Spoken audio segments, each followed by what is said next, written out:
यह बिल्कुल सच है। किंग मिंग जरा भी विनम्र नहीं था और उसने एक शैतानी मुस्कान बिखेरी। हालांकि तुम्हारे शरीर के अंदर की ज्वाला सचमुच थोड़ी असाधारण है, पर उसकी प्रतिरोधक क्षमता शायद मेरी उत्कृष्ट सहायक शव ज्वाला जितनी ही प्रबल है। दुर्भाग्य से तुम्हारी साधना का आधार इतना कम है कि उसे पूरी तरह से नियंत्रित करना असंभव है। इसलिए मैं आसानी से तुम पर हावी हो सकता हूं। तुम्हें विश्वास है या नहीं? हां।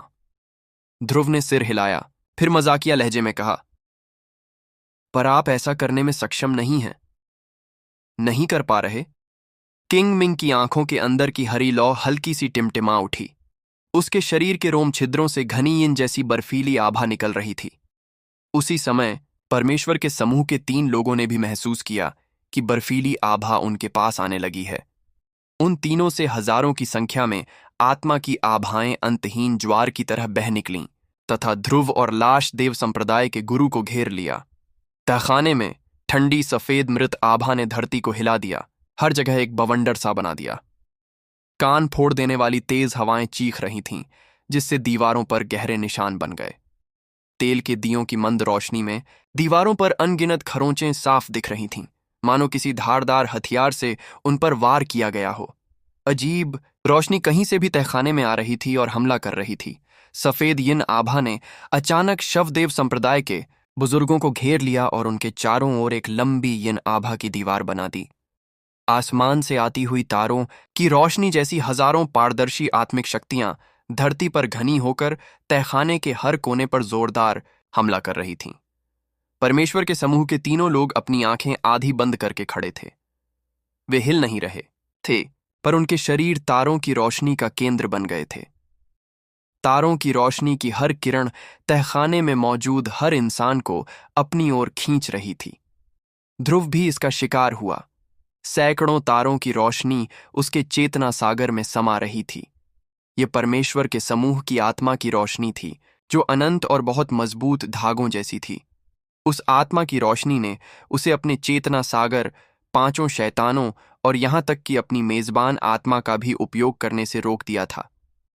परमेश्वर के समूह के 3 लोगों ने जानबूझकर ध्रुव को निशाना नहीं बनाया था, पर फिर भी वह जो दबाव महसूस कर रहा था वह कोई मजाक नहीं था। शवदेव संप्रदाय के गुरु किंग मिंग की हरी आंखों में तारों के प्रकाश के धागे भर गए थे। परमेश्वर के समूह के 3 लोग उसे नियंत्रित कर रहे थे। अज्ञात गुप्त तकनीकों से तारों के प्रकाश के ज्यादातर धागे किंग मिंग के शरीर में, उसके सिर में घुस गए थे और उसकी मेजबान आत्मा और चेतना के सागर को बांध दिया था। एक योद्धा के लिए मेजबान आत्मा और चेतना का सागर ही उसकी नींव थे और शानदार आसन्न शव ज्वाला को नियंत्रित करने के लिए जरूरी थे। इसलिए जब मेजबान आत्मा और चेतना का सागर सीमित हो गए तो किंग मिंग चेतना को बाहर नहीं निकाल पा रहा था, जिसकी वजह से वह शानदार आसन्न शव ज्वाला को नियंत्रित नहीं कर सका और इस तरह ध्रुव को डरा नहीं पाया। यिन की बर्फीली आभा बहुत भारी थी। लाशों के देवता संप्रदाय के गुरु किंग मिंग अपनी पूरी ताकत उन आत्मिक धागों को तोड़ने में लगा रहे थे। परमेश्वर के तीनों लोग धीरे धीरे मुस्कुरा रहे थे। वे अपनी दमनकारी आत्मिक शक्तियों को बढ़ाने के लिए एक हो गए थे और उन्होंने राक्षसी ध्वनि कबीले की सभी गुप्त तकनीकों का इस्तेमाल किया। आत्माओं के हमले से किंग मिंग को बहुत संघर्ष करना पड़ा, क्योंकि उसकी हरी आंखों की रोशनी धीरे धीरे धुंधली होती जा रही थी। यिनहाय उदास चेहरे के साथ एक लकड़ी के ताबूत पर चुपचाप बैठा था। उसकी आंखों में डर था और उसका शरीर कांप रहा था। उसे परमेश्वर के समूह के 3 लोगों की असली ताकत का अंदाजा हो गया था। वे तीनों देवलोक योद्धा अपनी शक्तिशाली आत्माओं का इस्तेमाल दूसरों को दबाने के लिए कर रहे थे, जिससे तहखाने में अनगिनत भंवर दिखाई देने लगे थे। जो भी वहां खड़ा होता वह परमेश्वर के समूह के तीनों लोगों की आत्मा को खींचने वाली शक्तियों से बच नहीं पाता।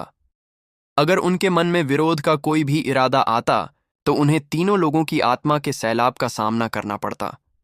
राक्षसी ध्वनि कबीला आत्मा के हमले को बहुत अच्छी तरह समझता था।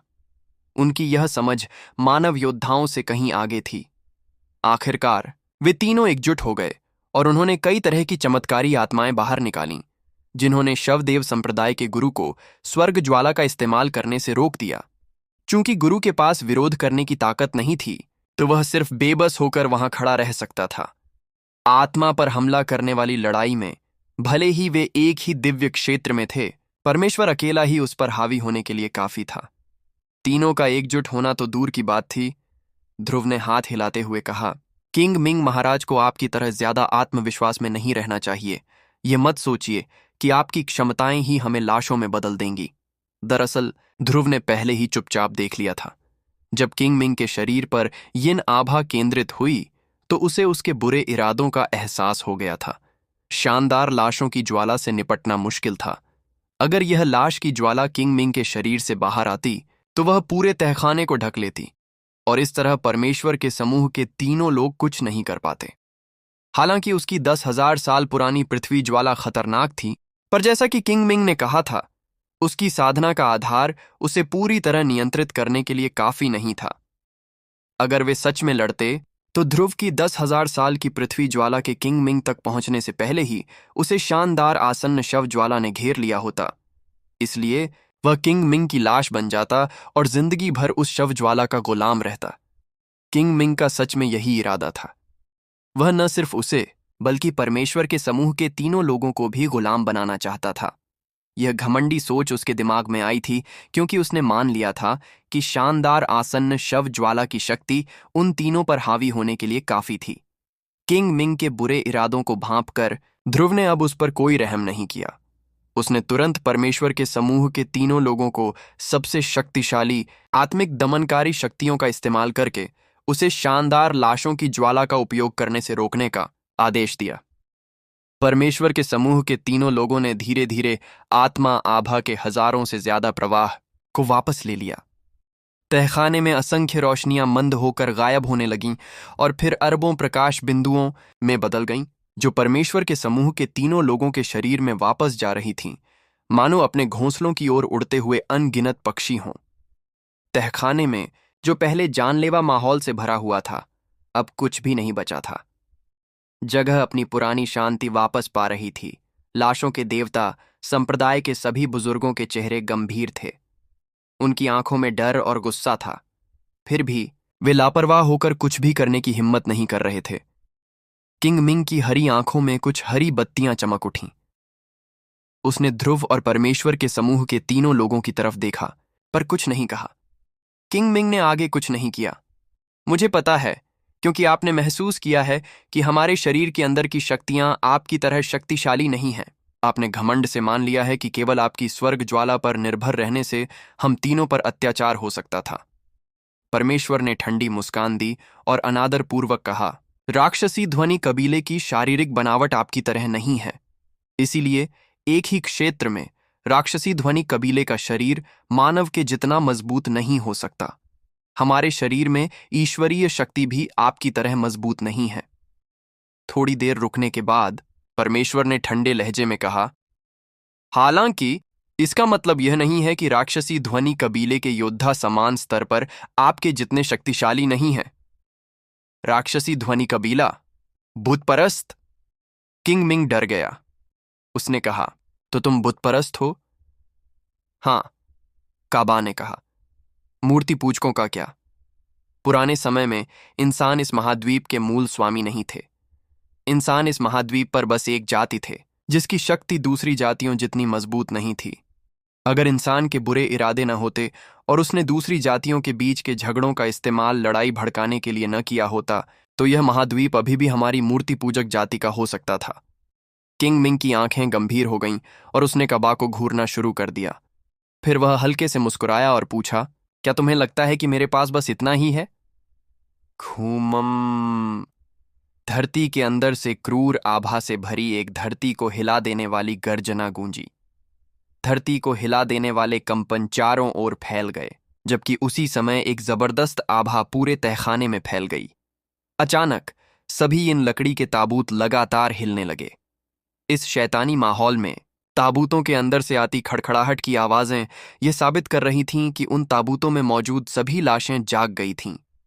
यिनहाई के साथियों के चेहरों पर खुशी थी। वे खुद को रोक नहीं पाए और जोर से चिल्लाए, हिराक, आप इसे यहां लाए हैं? किंग मिंग ने घमंड से सिर हिलाया और आत्मविश्वास से कहा, हो सकता है कि मेरी ताकत अकेले तुम तीनों का मुकाबला न कर पाए, पर धरती के नीचे उस बूढ़े आदमी के साथ मुझे डर है कि तुम यहां से एक टुकड़े में बाहर नहीं निकल सकते। ध्रुव का चेहरा बदल गया। उसे पता था कि धरती के अंदर एक प्राणी छिपा है। वह लाशों के देवता संप्रदाय का 1000 साल पुराना राजा लाश था। राजा लाश लाश भगवान संप्रदाय की असली शक्तिशाली लड़ने वाली मशीन थी। राजा शव से जुड़ी सारी जानकारी अनंत सागर में फैली हुई थी। राजा शव से लड़ने वाले बड़े बड़े योद्धाओं में से किसी ने भी कहा था कि वह बहुत शक्तिशाली था। राजा शव की तुलना किसी दिव्य क्षेत्र के योद्धा से की जा सकती है। उसकी असली क्षमता दिव्य क्षेत्र के योद्धा से भी कहीं ज्यादा मजबूत थी। परमेश्वर के समूह के तीनों लोग चुपचाप अपनी जीभ चटका रहे थे और उनकी भौहें सिकुड़ गई थीं। वे अपनी आत्माओं में एक जबरदस्त शक्ति महसूस कर पा रहे थे। हालांकि वह राजा लाश अभी भी धरती के अंदर छिपी हुई थी, फिर भी वे इसका पता नहीं लगा पाए थे, जिससे वे बहुत डर गए थे। राजा लाश की ताकत के कारण उन्हें ठंड लग रही थी। जैसे ही राजा के शव ने धरती के अंदर से दहाड़ लगाई, पूरा सूर्य द्वीप हिंसक रूप से हिल गया। द्वीप पर मौजूद दिव्य क्षेत्र के योद्धा चौंक गए और फिर उन्होंने अपनी आत्मिक चेतना को पूरी तरह से शवदेव संप्रदाय के ठिकाने की ओर भेज दिया। यहां तक कि सूर्यदेव अभिमन्यु का चेहरा भी डर से लाल हो गया। जैसे ही उन्होंने अपनी आत्मचेतना बाहर निकाली, भानु के समूह के 3 लोग वहां पहुंचे और जल्दी से पास आकर स्थिति बताई। ध्रुव शव देवता संप्रदाय के यहां आ गया है। अभिमन्यु चौंक गया। उसके शरीर से हजारों पृथ्वी की रोशनियां निकलीं और फिर हवा में गायब हो गईं। तहखाने में यिन आभाएं प्रबल थीं। एक लाल चमकता हुआ प्रकाश बिंदु उभरा, जो धीरे धीरे बड़ा होकर एक चमकदार सूर्य में बदल गया। अंतरिक्ष विकृत हो गया और सूर्यदेव अभिमन्यु प्रकट हुए। अभिमन्यु का चमकता हुआ लाल चेहरा सामने आते ही रोशनी मंद हो गई। वह भौहें चढ़ाकर लाशों के देवता संप्रदाय के गुरु की ओर देख रहा था। फिर बोला, किंग मिंग, क्या इस जगह ने कभी तुम्हारे साथ कुछ गलत किया है? तुम मेरे द्वीप को नष्ट करने के लिए लाशों के राजा का इस्तेमाल क्यों करना चाहते हो? किंग मिंग की आंखों की भयानक चमक थोड़ी कम हुई। उसने गहरी सांस ली और कहा, बस गलती हो गई। किंग मिंग के सिर से चेतना का प्रवाह धरती के नीचे तक फैल गया। फिर भयानक आभा धीरे धीरे कम हो गई। किंग मिंग की पुरानी लाशें अब दहाड़ना बंद कर चुपचाप धरती के अंदर रहने लगीं। अभिमन्यु किंग मिंग और ध्रुव के बीच खड़ा था। उसकी पीठ ध्रुव की ओर थी। हालांकि उसने अपना सिर नहीं घुमाया, फिर भी ध्रुव का शरीर कांप रहा था। उसे लगा जैसे उसका दिल जोर जोर से धड़क रहा है। उसका शरीर धीरे धीरे आसमान में टूटते तारे की तरह चमकने लगा, जिससे उसे बहुत अजीब सा एहसास हुआ। अभिमन्यु ने फिर भी मुड़कर नहीं देखा, लेकिन उसका शरीर धीरे धीरे गर्म होता गया और आखिर में चमकने लगा। हर सूर्य तहखाने में प्रकाश का एक चमकीला घेरा छोड़ रहा था, जिससे तहखाना रोशनी के सागर से भर गया। तापमान धीरे धीरे बढ़ रहा था। ध्रुव और अभिमन्यु एक दूसरे से 5 मीटर की दूरी पर थे और उनके शरीर में अजीब बदलाव हो रहे थे। पहली बार मिलने के बावजूद उनकी मार्शल आत्माओं के बीच एक अजीब सा रिश्ता बन गया था, जिसने उन दोनों को प्रभावित किया। ध्रुव थोड़ा कांप गया। उसने अपनी छाती पकड़ ली, दांत भींच लिए और मन ही मन गालियां दी। वह स्टार मार्शल आत्माओं के बारे में कुछ नहीं जानता था और इन शक्तियों को नियंत्रित नहीं कर सकता था। उसका दिल तेजी से धड़क रहा था, जिससे उसके शरीर की सारी शक्तियां बेचैन हो गई थीं, आपस में टकरा रही थीं और उसे बहुत दर्द हो रहा था।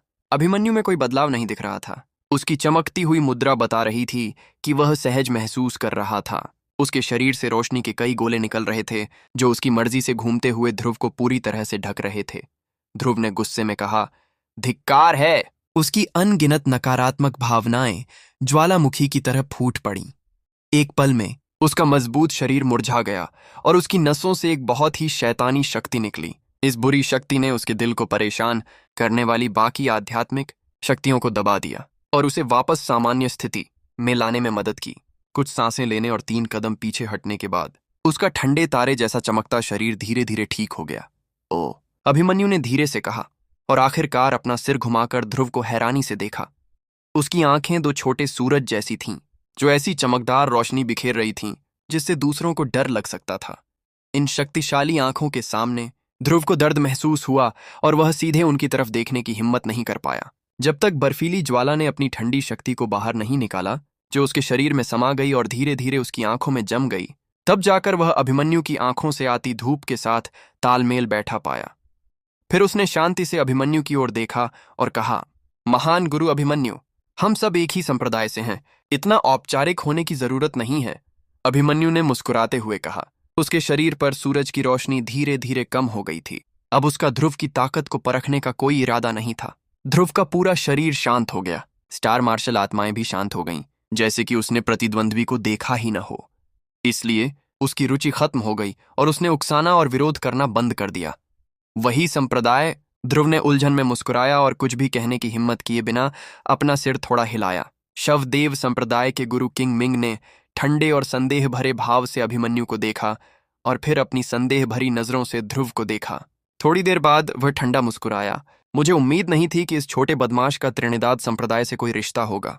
कोई हैरानी नहीं कि अभिमन्यु इतनी जल्दी यहाँ आ गई। लगता है तुम इस बच्चे की रक्षा के लिए यहाँ आई हो। इस बच्चे की रक्षा करो। अभिमन्यु को यह बहुत मजेदार लगा। उसने मुड़कर किंग मिंग की तरफ देखा और फिर जोर से हंस पड़ी। अगर मैं इसमें शामिल न भी होती तो भी तुम उसका क्या बिगाड़ लेते? किंग मिंग, मैं तुम्हें चेतावनी दे रही हूं। ध्रुव की सेनाएं अब तुम जो देख रहे हो उससे कहीं ज्यादा शक्तिशाली हैं। तुम खुद ही सोच लो। किंग मिंग की आंखें चमक उठीं। वह ध्रुव के पीछे की ताकतों के बारे में सोचने लगा। मैं यहां किंग मिंग को यह बताने आया हूं कि आपको किंग कॉर्पस का अंधाधुंध इस्तेमाल नहीं करना चाहिए। अभिमन्यु का चेहरा बहुत शांत था, मानो वह कोई रोजाना का काम कर रही हो। मेरा द्वीप ज्यादा दबाव नहीं झेल सकता। मुझे उम्मीद है कि किंग मिंग मेरे लिए कुछ सम्मान रखेंगे। अभिमन्यु ने अपना सिर घुमाकर ध्रुव की ओर देखा और एक खास मुस्कान बिखेरी।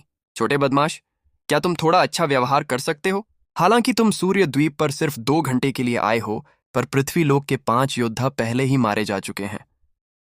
3 सेनाओं ने मेरे सामने तुम्हारी निंदा की है और अब तुम गुरु किंग मिंग से लड़ रहे हो। आखिर तुम क्या करना चाहते हो? ध्रुव हैरान था। मीटिंग शुरू होने से पहले तुम्हें और परेशानी नहीं खड़ी करनी चाहिए।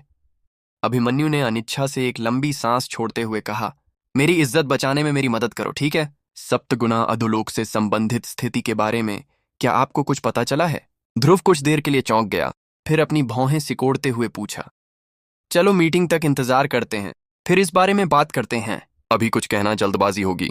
अभिमन्यु का चेहरा उलझन भरा था। उसने हल्के से सिर हिलाया और आगे कहा, मीटिंग खत्म होने पर तुम मेरे साथ मून आइलैंड चलोगी। मुझे तुम्हें अकेले में कुछ बातें बतानी हैं।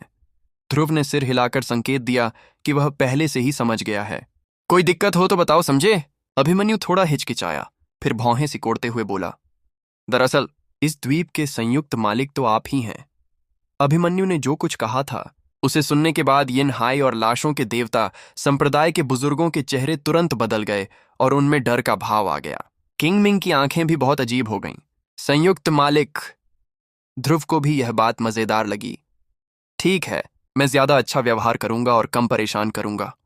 हालांकि मुझे बुरा लग रहा है, मैं इस संयुक्त मालिक की परवाह नहीं करूंगा। वैसे भी मेरे खून का एक हिस्सा विनायक कुटुंब का है। अच्छा हुआ कि तुम समझ गए।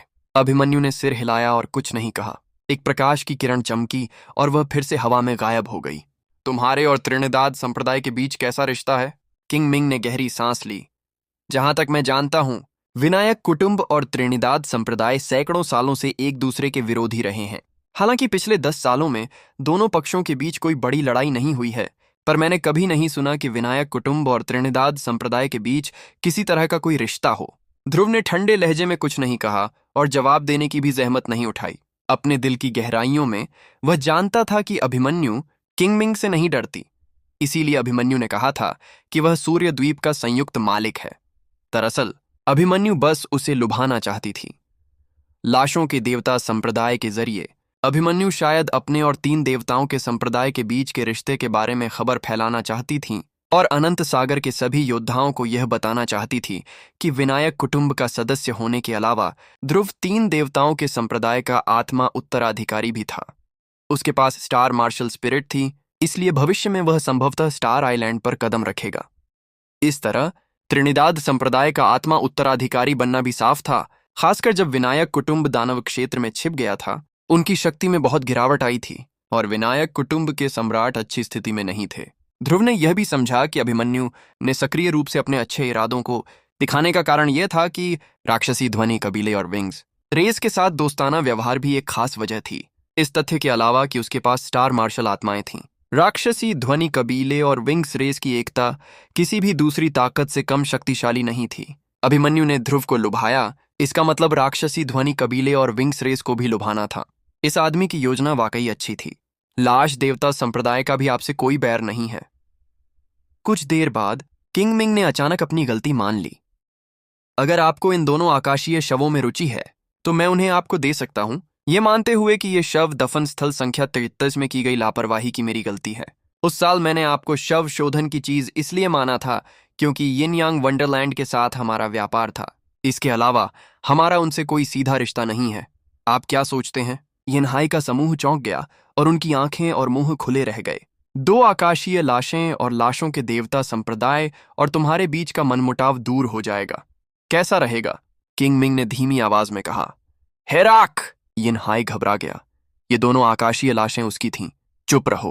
किंग मिंग जोर से चिल्लाया। यिनहाई तुरंत शांत हो गया। दो आकाशीय लाशें? ध्रुव ने भौहें चढ़ाईं। कुछ देर सोचा और फिर बोला, ठीक है, लेकिन तुम्हें उन आकाशीय लाशों की सारी बनाने की तकनीकें हटानी होंगी और साथ ही यिनहाई द्वारा जमा की गई लाशों की आत्माओं को भी मिटाना होगा। बिल्कुल। किंग मिंग तुरंत सहमत हो गया। इन दोनों आकाशीय शवों को साफ करने में कुछ समय लगेगा। 3 दिन बाद मैं यिनहाई को तुम्हारे लिए ये दोनों आकाशीय शव लाने भेजूंगा। कैसा रहेगा? चलो इसे ऐसे ही करते हैं। ध्रुव ने अपने मुंह के कोने से एक आधी मुस्कान निकाली और अपने हाथ जोड़कर किंग मिंग के साथ शिष्टाचार का पालन किया। पूर्ववर्ती किंग मिंग वाकई बहुत उदार हैं। मैंने आज के लिए बहुत कुछ सीखा है। मीटिंग में मिलते हैं। बात खत्म करने के बाद ध्रुव मुड़ा और चला गया। परमेश्वर के समूह के 3 लोग भी उसके पीछे चले गए और बिना कोई निशान छोड़े जल्दी से चले गए। हेराक! यिनहाई ने नाराजगी से अपना सिर झुका लिया। क्यों? तुम्हें जानने की जरूरत नहीं है। किंग मिंग की हरी आंखों में अचानक प्रकाश के अजीब बिंदु चमक उठे, जिससे एक चमत्कारी आकृति बन गई। इस छोटी सी आकृति के अंदर एक हल्की हरी लौ टिमटिमा रही थी और फिर धीरे धीरे एक छोटे से गहरे नीले चेहरे में बदल गई। उसके शरीर में अभी भी एक स्वर्गीय ज्वाला है। किंग मिंग के सिर में एक अजीब सी चेतना प्रकट हुई जो उसकी चेतना के सागर पर छा गई। उसके शरीर में कुछ असाधारण बात है, वरना बाकी 2 स्वर्गीय ज्वालाएं हार नहीं मानती। हमें फिलहाल इस आदमी का सामना नहीं करना चाहिए। पहले थोड़ी देर ध्यान से उसे देखते हैं। किंग मिंग ने चुपचाप सिर हिलाया। उसकी आंखों का हरा रंग धीरे धीरे कम होता गया। उसकी पुतलियां हमेशा की तरह फिर से भूरे रंग की हो गईं। मास्टर, परमेश्वर ने थोड़ा घूमकर सिर के ऊपर की ओर इशारा किया और धीमी आवाज में कहा, देवलोक योद्धाओं की आत्माएं अभी भी देख रही हैं। ध्रुव ने अपना सिर ऊपर उठाकर आकाश की ओर देखा और फिर हल्की मुस्कान के साथ कहा, उनकी परवाह करने की कोई जरूरत नहीं है। वे बहुत घमंडी हैं। उनके पास बहुत से लोग थे। मेरे जैसे पृथ्वी लोक के योद्धा की वजह से वे खुद को प्रकट नहीं करेंगे। मुझे लगता है कि बैठक खत्म होने के बाद वे मेरी परवाह करेंगे। मैं अभी योग्य नहीं हूं। तो क्या अब हम वापस जा रहे हैं? परमेश्वर ने पूछना जारी रखा। ध्रुव हतप्रभ था। कुछ देर सोचा और फिर बोला, पहले तुम तीनों वापस जाओ। मैं पवित्र प्रकाश पर्वत जा रहा हूं। अगर मैं अभी वापस गया तो शायद कुछ लोग मुझे ढूंढने आएंगे। ये बहुत परेशान करने वाला है। और अगर तुम लोग मेरे साथ जाओगे तो दूसरों की नजरें उस पर जाएंगी। हा हा हा, मैं भी थोड़ा आराम करना चाहता हूं। क्या यह खतरनाक होगा? काबा ने चिंतित होकर पूछा। या परमेश्वर तुम्हारे साथ जाएगा? हम दोनों पहले वापस जाएंगे। जरूरत नहीं है। ध्रुव ने सिर हिलाया। तुम सब लोग वापस चले जाओ। इस द्वीप पर कुछ योद्धा अभी भी तुम पर नजर रखे हुए हैं। उनकी नजर में मैं बस एक संदेशवाहक हूं। तुमने मेरे प्रति उनके सम्मान को बढ़ा चढ़ाकर बताया है। मुझे पता है कि तुम हमेशा अपनी आत्मा का इस्तेमाल करके मुझे संदेश भेज सकते हो, इसलिए अगर कुछ हुआ तो मैं भी तुम्हें संदेश भेज सकता हूं। हालांकि यह द्वीप छोटा नहीं है, पर तुम्हारे लिए बड़ा भी नहीं है। तुम्हें अपनी पूरी ताकत से मेरे पास आने में ज्यादा समय नहीं लगेगा। ठीक है, तो फिर हम पहले चलते हैं। परमेश्वर ने सिर हिलाया और जल्दी से गायब होने से पहले अपना शिष्टाचार निभाने के लिए नीचे झुका। ध्रुव सीधे पवित्र प्रकाश पर्वत पर गया। रास्ते में उसे कभी कभी कुछ लोग मिलते। साफ सुथरे कपड़े पहने युवा योद्धाओं का एक समूह 3-5 के समूहों में इकट्ठा होकर लगातार चर्चाएं और मुस्कुराहटें कर रहा था। वे दानवों के आक्रमण से उतने चिंतित नहीं लग रहे थे, बल्कि ऐसा लग रहा था कि वे यहां की मस्ती और सुखद माहौल का आनंद ले रहे थे। ध्रुव ने यहां आते ही 5 पृथ्वी लोक योद्धाओं को मार डाला था। हालांकि बहुत कम लोगों ने इसे देखा था, इसलिए जब वह जा रहा था तो अलग अलग सेनाओं के ज्यादातर योद्धा उसे पहचान नहीं पाए। वे आपस में हंसते बोलते रहे, उसकी तरफ नजरें भी नहीं उठाईं।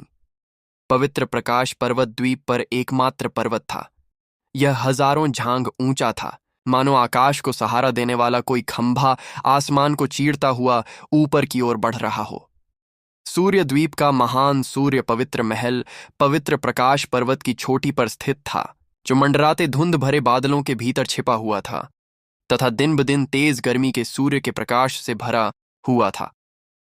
ऐसा कहा जाता था कि यह महान सूर्य पवित्र महल कई दुर्लभ खनिज पत्थरों से बना है, जो सूर्य के प्रकाश को सोख सकते हैं और अनगिनत चमत्कारी प्रभाव डालते हैं। पवित्र प्रकाश पर्वत पर कई गर्म पानी के झरने थे। ऐसा कहा जाता था कि इन गर्म पानी के झरनों में कई तरह के रहस्यमय प्रभाव होते थे, जो महिलाओं की त्वचा को गोरा, चमकदार और मुलायम बनाते थे या पुरुषों को ऊर्जावान बनाते थे। इस शांत गर्म पानी में नहाने से लोग फिर से तरोताजा महसूस करते थे। पवित्र प्रकाश पर्वत की तलहटी में गर्म झरनों के अलावा सामानों के आदान प्रदान के लिए कुछ व्यापारिक मेले भी लगाए जाते थे। शराब और लड़कियों की आपूर्ति करने वाली कई शराब खाने या योद्धाओं के लिए विशेष रूप से आरक्षित विशिष्ट खेती के कमरे भी थे। यही वजह थी कि पवित्र प्रकाश पर्वत की तलहटी हर जगह से अनेक बेहतरीन युवाओं को आकर्षित कर सकी। कई युवा योद्धा अपने महान गुरुओं के पीछे पीछे कई अलग अलग उद्देश्यों से यहाँ आए थे। वे समूहों में इकट्ठा हुए, उत्साहित और आसक्त, इस उम्मीद में कि उन्हें अपने सपनों का खजाना मिल जाए। आसमानी नीले रंग के स्नान स्थल पर गर्म भाप चारों ओर मंडरा रही थी और गर्म पानी के झरने को ढक रही थी। स्नान क्षेत्र को जैस्पर की दीवारों से अलग अलग हिस्सों में बांटा गया था। गर्म पानी के झरने के बीच में एक छोटी सी अंडाकार झील थी, जिसका आकार एक फुटबॉल मैदान जितना बड़ा था। काफी संख्या में योद्धा झील में स्नान और आराम कर रहे थे। पतले ब्लाउज में एक युवा लड़की ने अपना पतला शरीर झरने के पानी में डुबो दिया। उठती भाप के कारण, जिसने लगभग पूरे पानी की सतह को ढक लिया था, उसकी आकृति अस्पष्ट हो गई थी। यहां तक कि उसका चेहरा भी साफ साफ दिखाई नहीं दे रहा था। उसके प्रमुख शरीर की तो बात ही छोड़ दीजिए, जो गर्म पानी के झरने के नीचे छिपा हुआ था। स्नान स्थल के चारों ओर कई मंडप थे। कुछ योद्धा उन मंडपों के अंदर रेलिंग के सहारे झुके हुए ध्यान से गर्म पानी के झरने को देख रहे थे। हालांकि उन्हें कुछ भी साफ दिखाई नहीं दे रहा था, फिर भी उनमें से कुछ के चेहरे पर उत्साह और उत्सुकता साफ दिखाई दे रही थी। ध्रुव नहाने की जगह पर गया और उस पर एक नजर डाली। इस घने भाप से भरे पानी के नीचे लड़कियों की शक्ल देखना वाकई नामुमकिन था। पानी के पार उनके मनमोहक शरीर को देखना तो दूर की बात थी। जैसे ही वह बेजान होकर एक मंडप में गया, उसे कुछ योद्धाओं की उत्साहपूर्ण चर्चा की आवाज और शराब की खुशबू सुनाई दी। उसे तुरंत एहसास हुआ कि यह इस स्नान स्थल की एकमात्र मधुशाला थी जो स्वादिष्ट पकवान परोसने में माहिर थी। हल्की सी मुस्कान बिखेरते हुए ध्रुव को लगा कि उसका शरीर थोड़ा ढीला पड़ गया है और अब वह आराम से है। अंदर जाने से पहले वह कुछ देर तक उस सराय को देखता रहा। मिस रूबी, इसे आजमाएं। यह क्रिसेंट मून केकड़े का मांस है, जो केवल त्रिनिदाद संप्रदाय के चंद्र द्वीप में ही पाया जाता है। इसका मांस मुलायम और प्राकृतिक स्वाद वाला होता है। यह बहुत स्वादिष्ट होता है। मिस साध्वी सुहायरा, इस बहते बादलों और उड़ती धाराओं का थोड़ा सा स्वाद चखिए। कहा जाता है कि यह शराब पवित्र प्रकाश पर्वत के अंदर पवित्र झरने से बनी है। यह पवित्र शराब सभी को मंत्र मुग्ध कर सकती है। बातचीत की बहुत अधिक आवाजें। 5-6 युवा अच्छे दिखने वाले पुरुष, साफ सुथरे और सुंदर कपड़े पहने हुए, खिड़की के पास वाली मेज पर बैठी 2 महिलाओं को मुस्कुराते हुए खुश कर रहे थे। वहां की औरतें रूबी और साध्वी सुहायरा थीं। हालांकि रूबी ने अभी भी अजीब मुखौटा पहना हुआ था, उसके शरीर से असाधारण आभा फैल रही थी और उसका रूप भी, जिससे यहां हर कोई वाकिफ था। फिर भी कई पुरुष उसकी खूबसूरती के दीवाने हो गए थे। जैसे ही ध्रुव अंदर आया और इससे पहले कि वह अपने लिए कोई सीट ढूंढ पाता, उसने उन आवाजों को ऊपर आते सुना और खुद को हास्यास्पद महसूस करने से नहीं रोक सका। उसने बिना कुछ कहे अपना सिर हल्के से हिलाया। उसने खिड़की के पास एक मेज ढूंढी और फिर जानबूझकर गर्म पानी के झरने की ओर देखा, जहां से धुंधली भाप उठ रही थी, किसी आकर्षक आकृति को ढूंढने की कोशिश में जो उसे आकर्षित कर सके। खिड़की के सामने ध्रुव ने अपना सिर खिड़की के फ्रेम पर टिकाया और नीचे नीली झील को देखने लगा। घनी भाप में सुंदर आकृतियां धुंधली हो रही थीं। कई अच्छे दिखने वाले युवा योद्धा भी उसकी तरह खिड़कियों के पास बैठे थे, बातें कर रहे थे और हंस रहे थे, कभी कभी सीटी बजा रहे थे। वे सभी बहुत आराम कर रहे थे। मंडप के अंदर त्रिनिदाद संप्रदाय के कई रक्षक आ जा रहे थे और लोगों के बैठने की मेजों पर मुफ्त में कई फल ला रहे थे। सूर्य द्वीप को बाहरी दुनिया के लिए शायद ही कभी खोला गया था। इस बार सूर्य द्वीप पर मौजूद योद्धा विभिन्न परिवारों या प्रसिद्ध संप्रदायों के अपने महान गुरुओं के साथ आए थे, जो त्रिनिदाद संप्रदाय के अतिथि थे। इसलिए पवित्र प्रकाश पर्वत की तलहटी में स्नान स्थल मुफ्त में खोल दिए गए थे।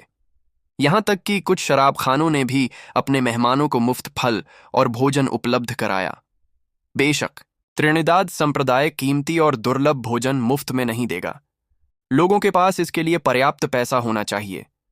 ध्रुव ने त्रिनिदाद संप्रदाय के महंगे भोजन मेनू पर नजर डाली, लेकिन उसे खाने में ज्यादा रुचि नहीं हुई। उसे लगा कि मुफ्त फल काफी थे, इसलिए उसने बैठने के बाद पहरेदारों को और खाना मंगवाने के लिए नहीं बुलाया। उसके दिमाग में एक अज्ञात आत्मिक संदेश आया। संदेशवाहक परमेश्वर था। गुरुजी, सच में बहुत से लोग आपका स्वागत करने और बात करने आए हैं। इनमें स्पिरिट ट्रेजर वंडरलैंड, डोंग फांग परिवार और यिनयांग वंडरलैंड के योद्धा शामिल हैं। साथ ही वे लोग भी हैं जिन्हें आपने पहले सबक सिखाया था। क्या आप उनसे मिलना चाहेंगे? भले ही परमेश्वर का आत्मिक संदेश 10 मील दूर से भेजा गया था, ये बहुत साफ था और ध्रुव के दिमाग में धुंधला नहीं हुआ, मानो परमेश्वर उसके बगल में खड़ा था। कुछ देर सोचने के बाद ध्रुव ने परमेश्वर की आत्मा से कहा, उन पर ध्यान मत दो, हम किसी को स्वीकार नहीं करते। हाँ। परमेश्वर ने चुपचाप अपना आत्मिक संदेश वापस ले लिया। ध्रुव अपनी साफ आंखों से सामान्य अवस्था में लौट आया। आह!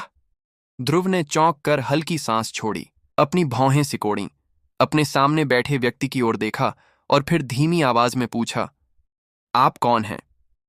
चूंकि वह परमेश्वर की तरह आत्मा का उपयोग करने में इतना अच्छा नहीं था, इसलिए उसे परमेश्वर के साथ बात करने के लिए अपनी सभी आत्माओं को एकाग्र करना पड़ा और इस तरह वह आस-पास हो रहे किसी भी बदलाव को नोटिस नहीं कर पाया। परमेश्वर के साथ संदेशों का आदान प्रदान करने के बाद वह तुरंत अपने बगल में बैठे एक युवक से चौकन्ना हो गया। इस व्यक्ति ने 5 रंगों का अंगरखा पहना था। उसका कोट भी रंग बिरंगा था, जिस पर तरह तरह के विदेशी फूलों और पक्षियों की कढ़ाई की गई थी। हालांकि इस व्यक्ति के कपड़े अजीब थे, फिर भी वह बेहद सुंदर था। उसका चेहरा खूबसूरत जेड जैसा था और उसकी आंखें चमकते सितारों जैसी थीं। उसका रूप किसी खूबसूरत लड़की से भी ज्यादा खूबसूरत था। ध्रुव के गौर से देखने पर वह व्यक्ति आराम से हंसा और उसका एक पैर बगल की मेज पर टिका हुआ था। उसने जानबूझकर अंगूरों का एक गुच्छा उठाया और मुस्कुराते हुए बोला, मैं भी अनंत सागर घूमने जा रहा हूं। मेरा नाम पैराडॉन है। मैं स्पिरिट ट्रेजर वंडरलैंड का सदस्य हुआ करता था, लेकिन मुझे निकाल दिया गया है। अब मैं किसी भी सेना का सदस्य नहीं हूं। मुस्कुराते हुए उसने अपना बायां हाथ, जो किसी खूबसूरत लड़की से भी ज्यादा नाजुक था, उठाया और एक गार्ड को बुलाया जो उनकी तरफ आ रहा था और कहा, 4 एसन फ्लेम की बोतलें यहां लाओ। इस तरह की शराब अविस्मरणीय है। खांसना। क्रिस्टल सिक्कों से भरा एक भारी थैला उसकी हथेली से छूटकर त्रिनिदाद संप्रदाय के रक्षक के हाथ में आ गिरा। हम दोनों एक ही समय पर शराब पीते हैं और खूबसूरत लड़कियों को देखते हैं। हाँ, मुझे खूबसूरत लड़कियों में बहुत दिलचस्पी है, इसलिए हम आराम से एक दूसरे से बात कर सकते हैं। इस व्यक्ति ने किसी भी तरह की औपचारिकता का कोई संकेत नहीं दिखाया। उसने एक सेब लिया और उसे आक्रामक रूप से काटा, फिर मुस्कुराते हुए रूबी और साध्वी सुहायरा की ओर इशारा किया, अपनी आवाज धीमी की और कहा, वहां जो 2 लड़कियां हैं वे सचमुच अनमोल भोजन हैं। उनमें से एक घु परिवार की बेटी है, दूसरी स्वर्गीय झील दिव्य भूमि की पवित्र युवती है। वे न केवल असाधारण रूप रंग की हैं, बल्कि शक्ति रैंकिंग में भी बेहतरीन योद्धा हैं। खासकर स्वर्गीय झील दिव्य लैन की पवित्र युवती। उस मुखौटे के पीछे का चेहरा निश्चित रूप से लोगों को दिन रात उसके लिए ललचाएगा। पैराडॉन का चेहरा बहुत उत्साहित लग रहा था। उसने आधी बंद आंखों से अपनी जीभ हिलाई और एक बड़ी सी मुस्कुराहट बिखेरी। जब वह बात कर रहे थे, त्रिनिदाद संप्रदाय का एक रक्षक पहले से ही सनफ्लेम की 4 बोतलें और कुछ स्नैक्स लेकर आ गया था। वह आलस से खड़ा हुआ, सनफ्लेम की एक बोतल उठाई, अपना सिर पीछे झुकाया और शराब के कुछ घूंट गटक गया। फिर अपना मुंह पोंछा और तारीफ करते हुए बोला, यह शराब अद्भुत है। ध्रुव ने अपनी पीठ कुर्सी पर टिका ली, थोड़ी आंखें सिकोड़ लीं और बिना कुछ कहे पैराडॉन को ठंडेपन से देखने लगा। क्या तुम एक घूंट चखना चाहोगे? पैराडॉन बोला। ध्रुव के सामने सनफ्लेम की एक बोतल रखते हुए गंभीरता से बोला, यह शराब सिर्फ त्रिनिदाद संप्रदाय के पास ही है। इसे सूर्य देवता ने बनाया है। इसे पीने के बाद तुम्हें ऐसा लगेगा जैसे तुम्हारा पेट जल रहा हो। यह हल्की और तीखी दोनों है और पुरुषों के लिए बिल्कुल अच्छी शराब है। ध्रुव ने कुछ सोचा और कुछ नहीं बोला। उसने सनफ्लेम की बोतल ली, मुंह ऊपर उठाया और एक ही सांस में लगभग आधी बोतल पी गया। फिर उसने ठंडेपन से पैराडॉन की तरफ देखा और कहा, उसे उगल दो। तुम मुझे क्यों ढूंढ रहे हो? पैराडॉन का चेहरा सख्त हो गया। उसने अपना गाल रगड़ा और शर्मिंदगी भरी मुस्कान के साथ बोला, तुम्हें एहसास हुआ? आपके पास शुद्धिकरण की सच्ची ज्वाला है, जो स्वर्ग की ज्वालाओं की सूची में 4थे स्थान पर है। इसके अलावा आप उस शुद्धिकरण की सच्ची ज्वाला के साथ मिल भी गए हैं। स्वर्ग की ज्वालाओं के बारे में आपकी समझ शव देवता संप्रदाय के गुरु किंग मिंग से कम नहीं है। आप पृथ्वी लोक में रहते हुए उनकी उत्कृष्ट सहायक शव ज्वाला के बारे में भी जानते हैं। आप शायद किंग मिंग से पहले भी मिल चुके होंगे। ध्रुव ने ठंडे लहजे में कहा, स्वर्ग की ज्वालाएं एक दूसरे को महसूस और पहचान सकती हैं। चूंकि आप मेरे सामने बैठे हैं, इसलिए मैं आपके शरीर पर स्वर्ग की ज्वाला की आभा को महसूस कर सकता हूं। मैं बस यह जानना चाहता हूं कि आप आखिर क्या करने वाले हैं। स्वर्गीय ज्वालाएं एक दूसरे को सोख और सहारा दे सकती हैं। यदि एक स्वर्गीय ज्वाला दूसरी को खा जाए, तो इससे उस स्वर्गीय ज्वाला और उसके मालिक को अद्भुत फायदा होगा। आधे घंटे पहले ध्रुव और लाशों के देवता संप्रदाय का आमना सामना हुआ था। वह यह भी जानता था कि किंग मिंग को उसकी स्वर्गीय ज्वाला का लालच था। अगर परमेश्वर के समूह के 3 लोग वहां नहीं होते या अभिमन्यु किंग मिंग को चेतावनी देने के लिए प्रकट नहीं होती, तो किंग मिंग लापरवाही से उसकी स्वर्गीय ज्वाला को सोखने के सभी तरीके ढूंढ लेता। अगर किंग मिंग ने 10,000 साल की पृथ्वी ज्वाला को सोख लिया होता, तो उसका देव क्षेत्र एक नए स्तर पर पहुंच जाता और तब उसकी शक्ति सभी को डरा सकती थी। चूंकि पैराडॉन के पास शुद्धिकरण की सच्ची ज्वाला थी, इसलिए ध्रुव को उसके साथ बहुत सावधान रहना पड़ा। पार्गेटरी ट्रू फ्लेम का उद्गम पार्गेटरी से होता है, जो स्वर्गीय ज्वालाओं में 4थे स्थान पर स्थित पार्गेटरी फ्लेम का उद्गम स्थल है। पार्गेटरी ट्रू फ्लेम सभी खनिज धातुओं को पिघला सकती है। इसीलिए पार्गेटरी ट्रू फ्लेम न केवल दुश्मनों को रोक सकती है, बल्कि औषधीय गोलियों और गुप्त खजानों को भी बना सकती है। पार्गेटरी ट्रू फ्लेम के मालिक कीमियागर या लोहार भी बन सकते हैं। इन दोनों क्षेत्रों में उपलब्धियों के मामले में सामान्य लोग पूरी तरह से पीछे हैं। बर्फीली ठंडी ज्वाला ने रक्त शिरा वलय से एक संदेश भेजा, जिससे ध्रुव को शुद्धिकरण की सच्ची ज्वाला के गुणों के बारे में थोड़ा और समझने में मदद मिली। गलत फहमी मत करो। पैराडॉन ने हाथ उठाते हुए हंसते हुए इशारा किया कि उसका कोई बुरा इरादा नहीं था। चूंकि उसने ध्रुव को कोई असामान्य हरकत करते नहीं देखा था, इसलिए वह फिर से अपने पुराने अंदाज में हंसा और बोला, मैं तुमसे यहाँ अचानक मिला हूँ। मैं इस शराब खाने में शराब पीने आया था और तभी मुझे एहसास हुआ कि तुम में स्वर्ग की ज्वाला का आभा मंडल है, इसलिए मैं यहाँ चला आया। वाह, अच्छा है। ध्रुव ने शांत आंखों से सिर हिलाया। वह शांति से फल खाता रहा और पैराडॉन की बढ़िया वाइन पीता रहा, आराम से गर्म पानी की झील को देखता रहा, दूसरे व्यक्ति की परवाह न करते हुए। दरअसल पैराडॉन कुछ कहना चाहता था, लेकिन फिर रुक गया। ध्रुव ने उसकी ओर न देखते हुए नाटक किया कि उसने कुछ सुना नहीं है और नीचे झील को देखता रहा। मैं आपके साथ एक व्यापार करना चाहता हूँ। मुझे नहीं पता कि आपकी स्वर्गीय ज्वाला किस तरह की है, लेकिन मुझे लगता है कि आप कुछ पवित्र स्तर के गुप्त खजानों को सफलतापूर्वक बनाने में मेरी मदद कर सकते हैं। पैराडॉन ने बुरी महत्वाकांक्षाओं और जलती आंखों से कहा, हालांकि मेरे पास शुद्धिकरण की सच्ची ज्वाला है, मेरी साधना का आधार बहुत कम है, जो मुझे शुद्धिकरण की सच्ची ज्वाला की पूरी शक्तियों का उपयोग करने से रोकता है। इस बीच पवित्र स्तर के गुप्त खजानों को बनाने के लिए लंबे समय तक लगातार गर्म ज्वाला की जरूरत होती है, इसलिए मैं ऐसा नहीं कर सका। रुचि नहीं है। ध्रुव ने अपना सिर नहीं घुमाया और सीधे उसे मना कर दिया। तुम इस मौके का फायदा उठाकर उसे उसके शरीर में स्थित शुद्धिकरण की सच्ची ज्वाला से वंचित तो नहीं कर रहे? बर्फीली ज्वाला ने संदेश भेजा। हालांकि इस छोटे बदमाश की साधना का आधार तुम्हारे जैसा ही है, फिर भी अपनी असली क्षमता से उसे मारना कोई मुश्किल काम नहीं है। उसके मरने के बाद तुम शुद्धिकरण की सच्ची ज्वाला को सोख सकते हो। तुम क्या सोचते हो? उसके पास केवल पृथ्वी लोक साधना का आधार है, लेकिन वह उसे अपने शरीर के साथ मिला सकता है। क्या तुम्हें लगता है कि उससे निपटना इतना आसान है? ध्रुव ने हल्की सी मुस्कान बिखेरी। जहां तक मैंने जाना है, ऐसा लगता है कि केवल सच्चे देव योद्धा ही अपने शरीर के साथ स्वर्गीय ज्वालाओं का संलयन करने में सक्षम है। जब मैं किंग मिंग से मिला था तो मुझे लगा था कि उसका संलयन इस छोटे बदमाश से भी कम था। मुझे नहीं लगता कि हमें कोई भी काम लापरवाही से करना चाहिए। समझ में आया। यह व्यक्ति सचमुच थोड़ा अजीब है। बर्फीली ठंडी ज्वाला ने ध्रुव से सहमति जताई।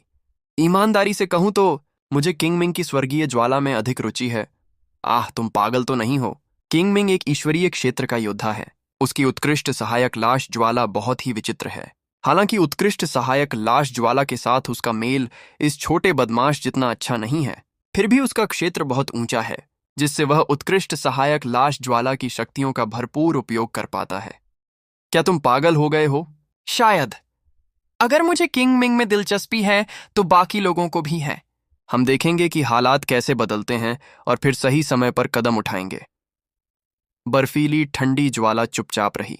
जब बर्फीली ठंडी ज्वाला और वह गुप्त रूप से बात कर रहे थे तो पैराडॉन ने चिंतित होकर अपना चेहरा रगड़ा। काफी देर बाद पैराडॉन ने अचानक अपने दांतों को भींच लिया और घृणा से कहा, यदि आप मेरी मदद कर सकते हैं तो पवित्र स्तर का गुप्त खजाना आपका होगा, यदि उसे सफलतापूर्वक बनाया जा सकता है। ध्रुव की आंखें चमक उठीं। उसने अपना सिर घुमाकर पैराडॉन को ऐसे देखा जैसे वह कोई बेवकूफ हो। क्या तुम पागल हो? नहीं, पैराडॉन अजीब तरह से हंसा।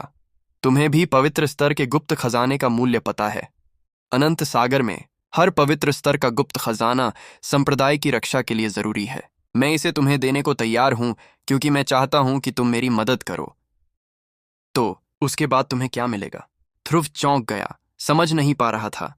मेरी साधना तकनीक थोड़ी अलग है। इस क्षेत्र में प्रवेश गुप्त निधि शोधन द्वारा होता है। अगर मैं पवित्र स्तर के गुप्त निधि शोधन में सफल हो जाऊं तो मैं पृथ्वी क्षेत्र से सीधे निर्वाण क्षेत्र में प्रवेश कर सकता हूं, यहां तक कि संभवतः आत्मिक क्षेत्र में भी प्रवेश कर सकता हूं। पैराडॉन ने अपनी गर्म आंखों से बोलने से पहले थोड़ा सोचा। ध्रुव का शरीर उत्तेजित हो गया। उसने धीमी आवाज में कहा, लगता है तुम्हें भी बहुत अच्छी चीजें मिलती हैं। अगर मेरे पास बदले में कुछ नहीं है तो मैं तुम्हें इतना क्यों दूं? पैराडॉन ने मुस्कुराते हुए कहा, अगर मुझे किसी गुप्त खजाने को बनाना है तो मुझे स्वर्ग की ज्वाला वाले किसी व्यक्ति को ढूंढना होगा और उसकी मदद मांगनी होगी। ये बात, हालांकि मुझे पता है कि शवदेव संप्रदाय के गुरु किंग मिंग के पास स्वर्ग की ज्वाला है, फिर भी मैं उसके साथ सहयोग करने की हिम्मत नहीं कर सकता। जैसा कि आप जानते हैं, स्वर्ग की ज्वालाएं एक दूसरे को निगल सकती हैं। मेरी साधना का आधार उससे बहुत कम है और मैंने आत्मा के खजाने के वंडरलैंड का समर्थन भी खो दिया है, इसीलिए मैं हिम्मत नहीं कर सकता। ध्रुव चुप रहा, भौहें सिकोड़ता रहा और ध्यान से फायदे नुकसान पर विचार करता रहा। उसे ऐसा लग रहा था जैसे स्वर्ग से कोई केक गिरा हो। उस आदमी की मदद करने के लिए अपनी स्वर्गीय ज्वाला का इस्तेमाल करके वह एक पवित्र स्तर का गुप्त खजाना हासिल कर सकता था। क्या यह उम्मीद से भाग्य पाने जैसा नहीं था? छोटे बदमाश, क्या तुम्हें इस बात का पूरा यकीन है? कुछ देर सोचने के बाद ध्रुव को अचानक यह बात याद आई और उसने पूछा, मुझे यह मत बताना कि तुम्हें यकीन नहीं है और तुम मुझे सिर्फ एक प्रायोगिक परीक्षा के तौर पर लेना चाहते हो और फिर अंत में सब कुछ बेकार हो जाएगा। मैं तुम्हें चेतावनी दे रहा हूं, मैं बहुत व्यस्त हूं। मेरे पास तुम्हारे साथ मजाक करने का ज्यादा समय नहीं है। कोई बात नहीं, मैंने पहले भी कई बार कोशिश की है।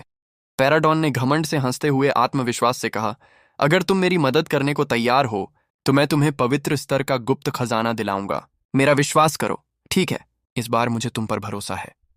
ध्रुव ने अपने मुंह के कोने से एक आधी मुस्कान निकाली और फिर कहा, मैं सहमत हूं। यह अच्छा है, चलिए विस्तार से बात करते हैं। पैराडॉन एक कदम आगे बढ़े और अपनी आवाज धीमी करते हुए बोले, मैंने काफी सामग्री तैयार कर ली है। बस एक खास सामग्री की कमी है, जो है खास गहन स्तर का गुप्त खजाना। वह है क्लैकिंग क्लैकिंग। ठीक इसी समय सीढ़ियों से कई तेज कदमों की आहट सुनाई दी। एक धीमी सी आवाज आई, पैराडॉन, बाहर आओ। पैराडॉन शर्मिंदा चेहरे के साथ हक्का बक्का रह गया। जल्दी से दरवाजे की ओर अपनी पीठ कर ली, ऐसा दिखावा करते हुए जैसे वह ध्यान से गर्म पानी की झील को देख रहा हो। उसका असाधारण रूप से सुंदर चेहरा अचानक विकृत हो गया। उसकी हड्डियां बदल गईं। उसके चेहरे की त्वचा खिंच गई। 3 सांसों में ही उसका चेहरा एक गोरे चेहरे वाले युवक से उदास आंखों वाले सूखे पीले चेहरे में बदल गया था। यहां तक कि देवदूत जैसा आकर्षण भी गायब हो गया था। इस दुनिया में भटकते हुए इंसान को हमेशा कुछ आत्मरक्षा के उपाय चाहिए होते हैं। हे पैराडॉन ने अपने शरीर को आराम दिया, अपने पैरों को हिलाया और बिना किसी चिंता के शराब पीना जारी रखा। इसके कुछ देर बाद नीले कपड़े पहने एक खूबसूरत दुबली पतली लड़की सीढ़ियों से नीचे उतरी। हालांकि इस लड़की का शरीर सुंदर और सुडौल था, उसके भरे हुए स्तन असाधारण रूप से बड़े, गठीले और उभरे हुए थे। वे ध्रुव को अब तक मिली दूसरी खूबसूरत लड़कियों के स्तनों से काफी बड़े थे। उसकी त्वचा का रंग जेड जैसा सफेद था और किसी रत्न से निकलती रोशनी की तरह शानदार। जैसे ही वह लड़की आगे बढ़ी, शराब खाने में मौजूद सभी आदमी चौंक गए। बिना पलक झपकाए उसे देखने लगे। उसका चेहरा शुद्ध और पूर्णतया सुंदर था। उसकी चाल अत्यंत मनमोहक और फुर्तीली थी। उसके गठीले स्तनों के साथ सब कुछ इस लड़की को एक आकर्षक आकर्षण प्रदान कर रहा था। यहां तक कि ध्रुव की आंखें भी चमक उठीं। वह उस लड़की को घूर रहा था, मन ही मन उसकी तारीफ कर रहा था। पैराडॉन ने उस लड़की की ओर पीठ कर ली और ध्रुव को आंख मार दी, यह संकेत देते हुए कि उसे उस लड़की का ध्यान आकर्षित नहीं करना चाहिए, क्योंकि इससे उसे कुछ परेशानी हो सकती है। ध्रुव हंसा, भौहें सिकोड़ी, शराब की बोतल ली, सिर पीछे किया और कुछ घूंट पी गया। फिर उसने सिर हिलाया और कहा, बहुत अफसोस है। पैराडॉन हैरान रह गया, करीब आया और पूछा, किस बात का अफसोस? इतनी स्वादिष्ट ताजी गोभी को तुम्हारे जैसे कमीने ने सताया है, ध्रुव ने ठंडे लहजे में कहा।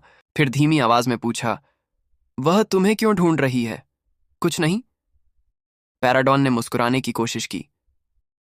वह लड़की कमरे में दाखिल हुई, कई बार अपनी पीठ हिलाई। क्रूर चेहरे पर उसकी बादाम के आकार की आंखें आखिरी मेजों से लेकर दूसरी तरफ तक बिना किसी योद्धा को अपनी नजरों से ओझल होने दिए देखने लगीं। अलग अलग समुद्रों से आए योद्धाओं ने बड़ी मुस्कान बिखेरी, अपने सिर ऊपर उठाए और अपनी पीठ सीधी की, जिससे यह पता चले कि वे असाधारण रूप से प्रतिष्ठित हैं। लड़की के चेहरे पर हल्की सी निराशा भरी मुस्कान थी। यहां सभी लोगों को देखने के बाद भी जब उसे वह व्यक्ति नहीं मिला जिसे वह चाहती थी, तो वह जल्दी से मुड़ी और चली गई। छोटी मेई मेई, छोटी लड़की को बुलाने का चीनी तरीका। तुम यहां आओ और मेरे साथ कुछ ड्रिंक्स लो। आपदा क्षेत्र के दूसरे आकाश में एक आदमी उस लड़की को देखकर वासना से मुस्कुराया और फिर सक्रिय रूप से उसके करीब चला गया। तुम मरना चाहते हो? पैराडॉन ने अचानक अपना सिर नीचे कर लिया, हल्की सांस लेते हुए। उसने अनिच्छा से अपना सिर हिलाया और एक आह भरी, मानो वह दूसरों के भाग्य के लिए रो रहा हो। ध्रुव आश्चर्यचकित था, लेकिन फिर उसे तुरंत समझ आ गया कि पैराडॉन ने क्यों आह भरी थी। उस खूबसूरत भरे हुए स्तनों वाली लड़की ने धीरे से उस लड़के को खींचा, उसकी कमर पकड़ी और उसे दूर फेंक दिया। यह परेशान करने वाला आपदा लोक का योद्धा खिड़की से बाहर उड़ गया। वह अभी भी हवा में ही था कि उसका सिर फट गया। चारों तरफ खून बिखर गया। झील में गिरने से पहले ही उसकी मौत हो चुकी थी। बूम!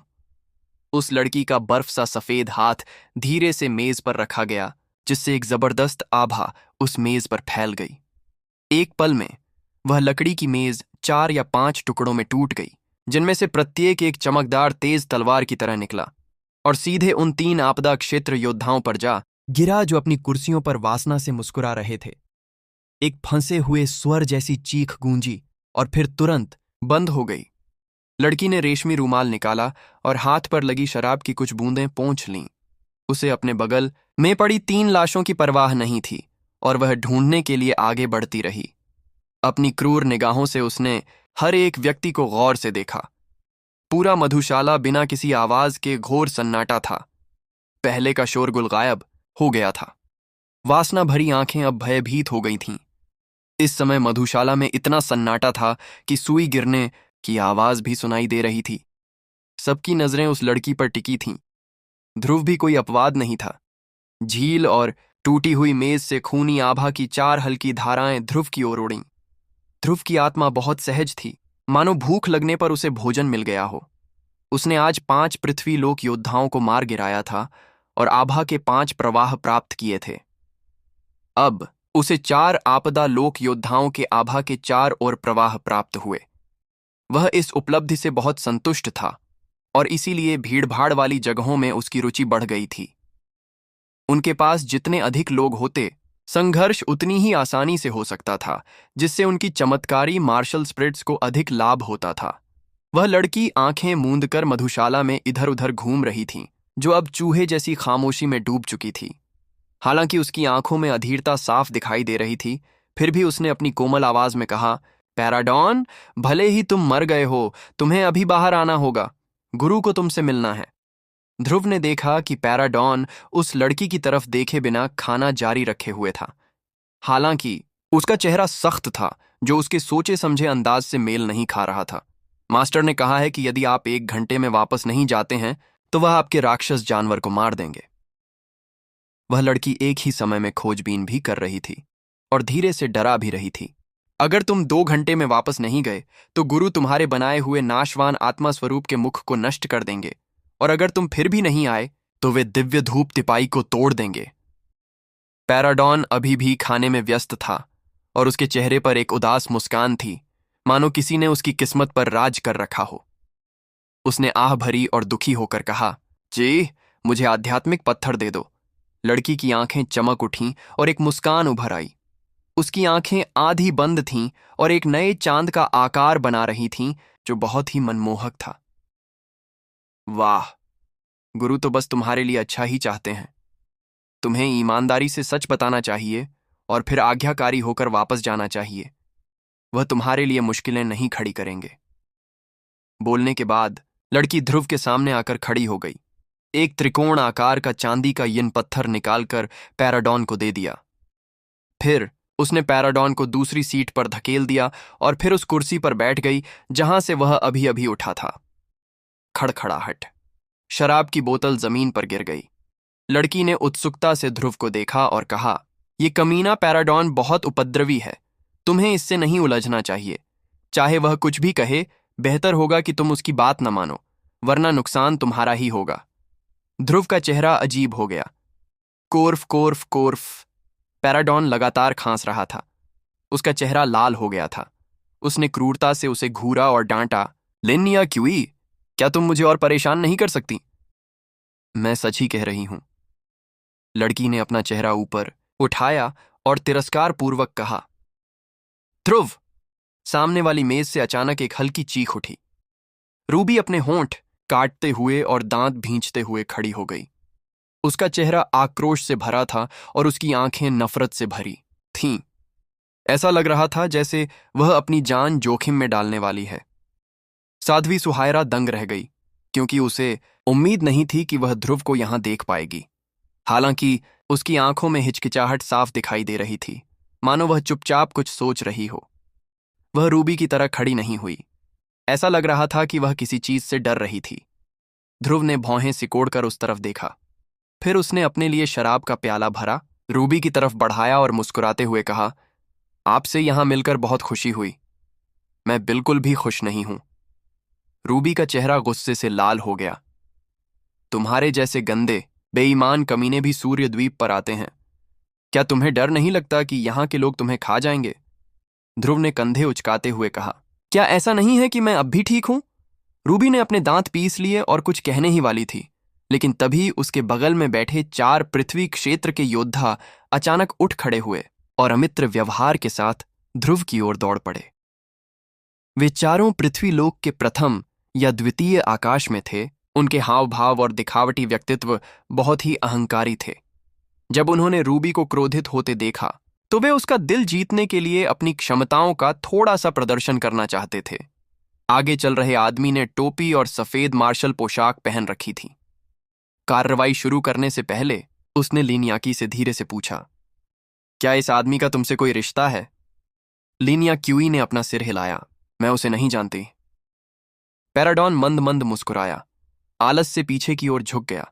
ऐसा लग रहा था जैसे वह ध्रुव की मदद करने को तैयार नहीं था। उसने हाथ हिलाया और कहा, अगर तुम लड़ना चाहते हो तो मुझसे थोड़ा दूर हो जाओ। अगर तुम मुझे छुओगे नहीं तो मैं नाराज नहीं होऊंगा। रूबी, साध्वी सुहायरा अंततः खड़ी हुई।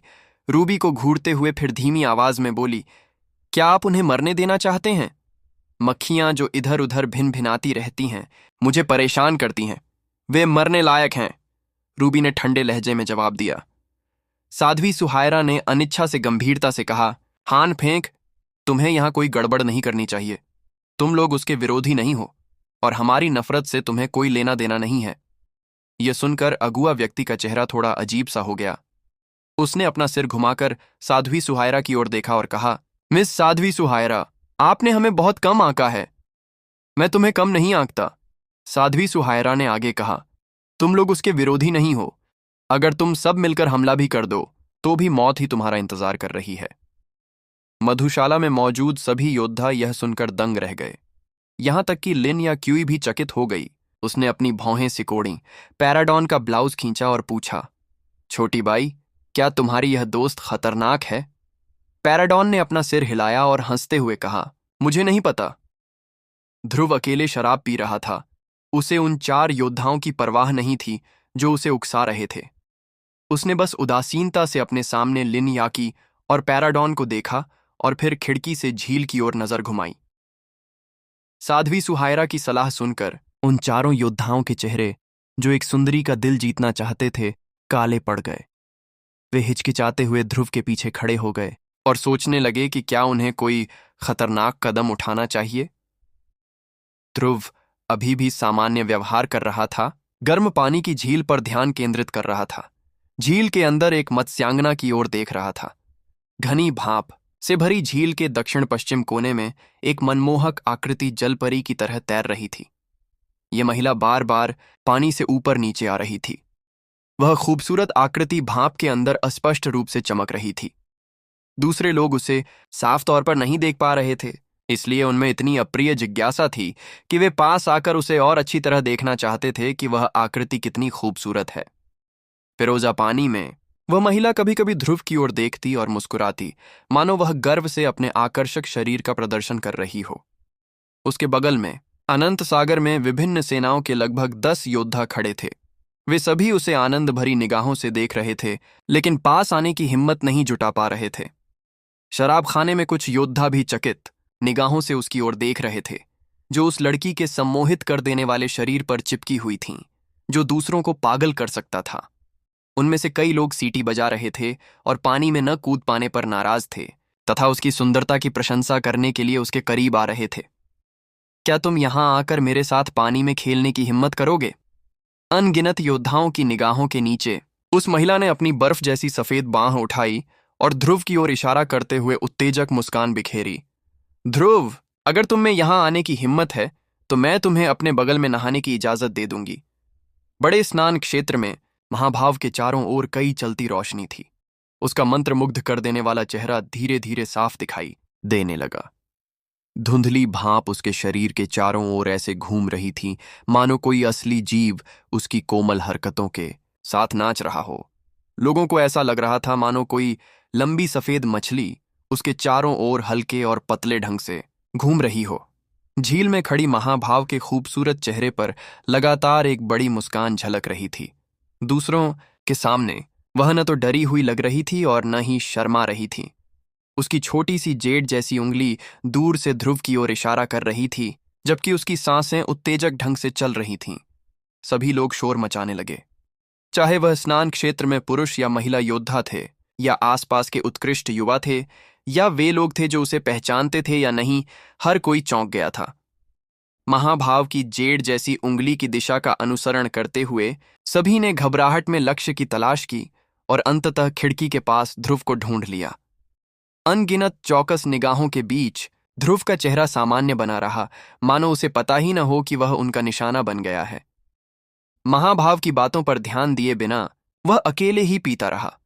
उसमें कोई असामान्य बदलाव नहीं दिखा और वह अपनी उदासीनता बनाए रहा।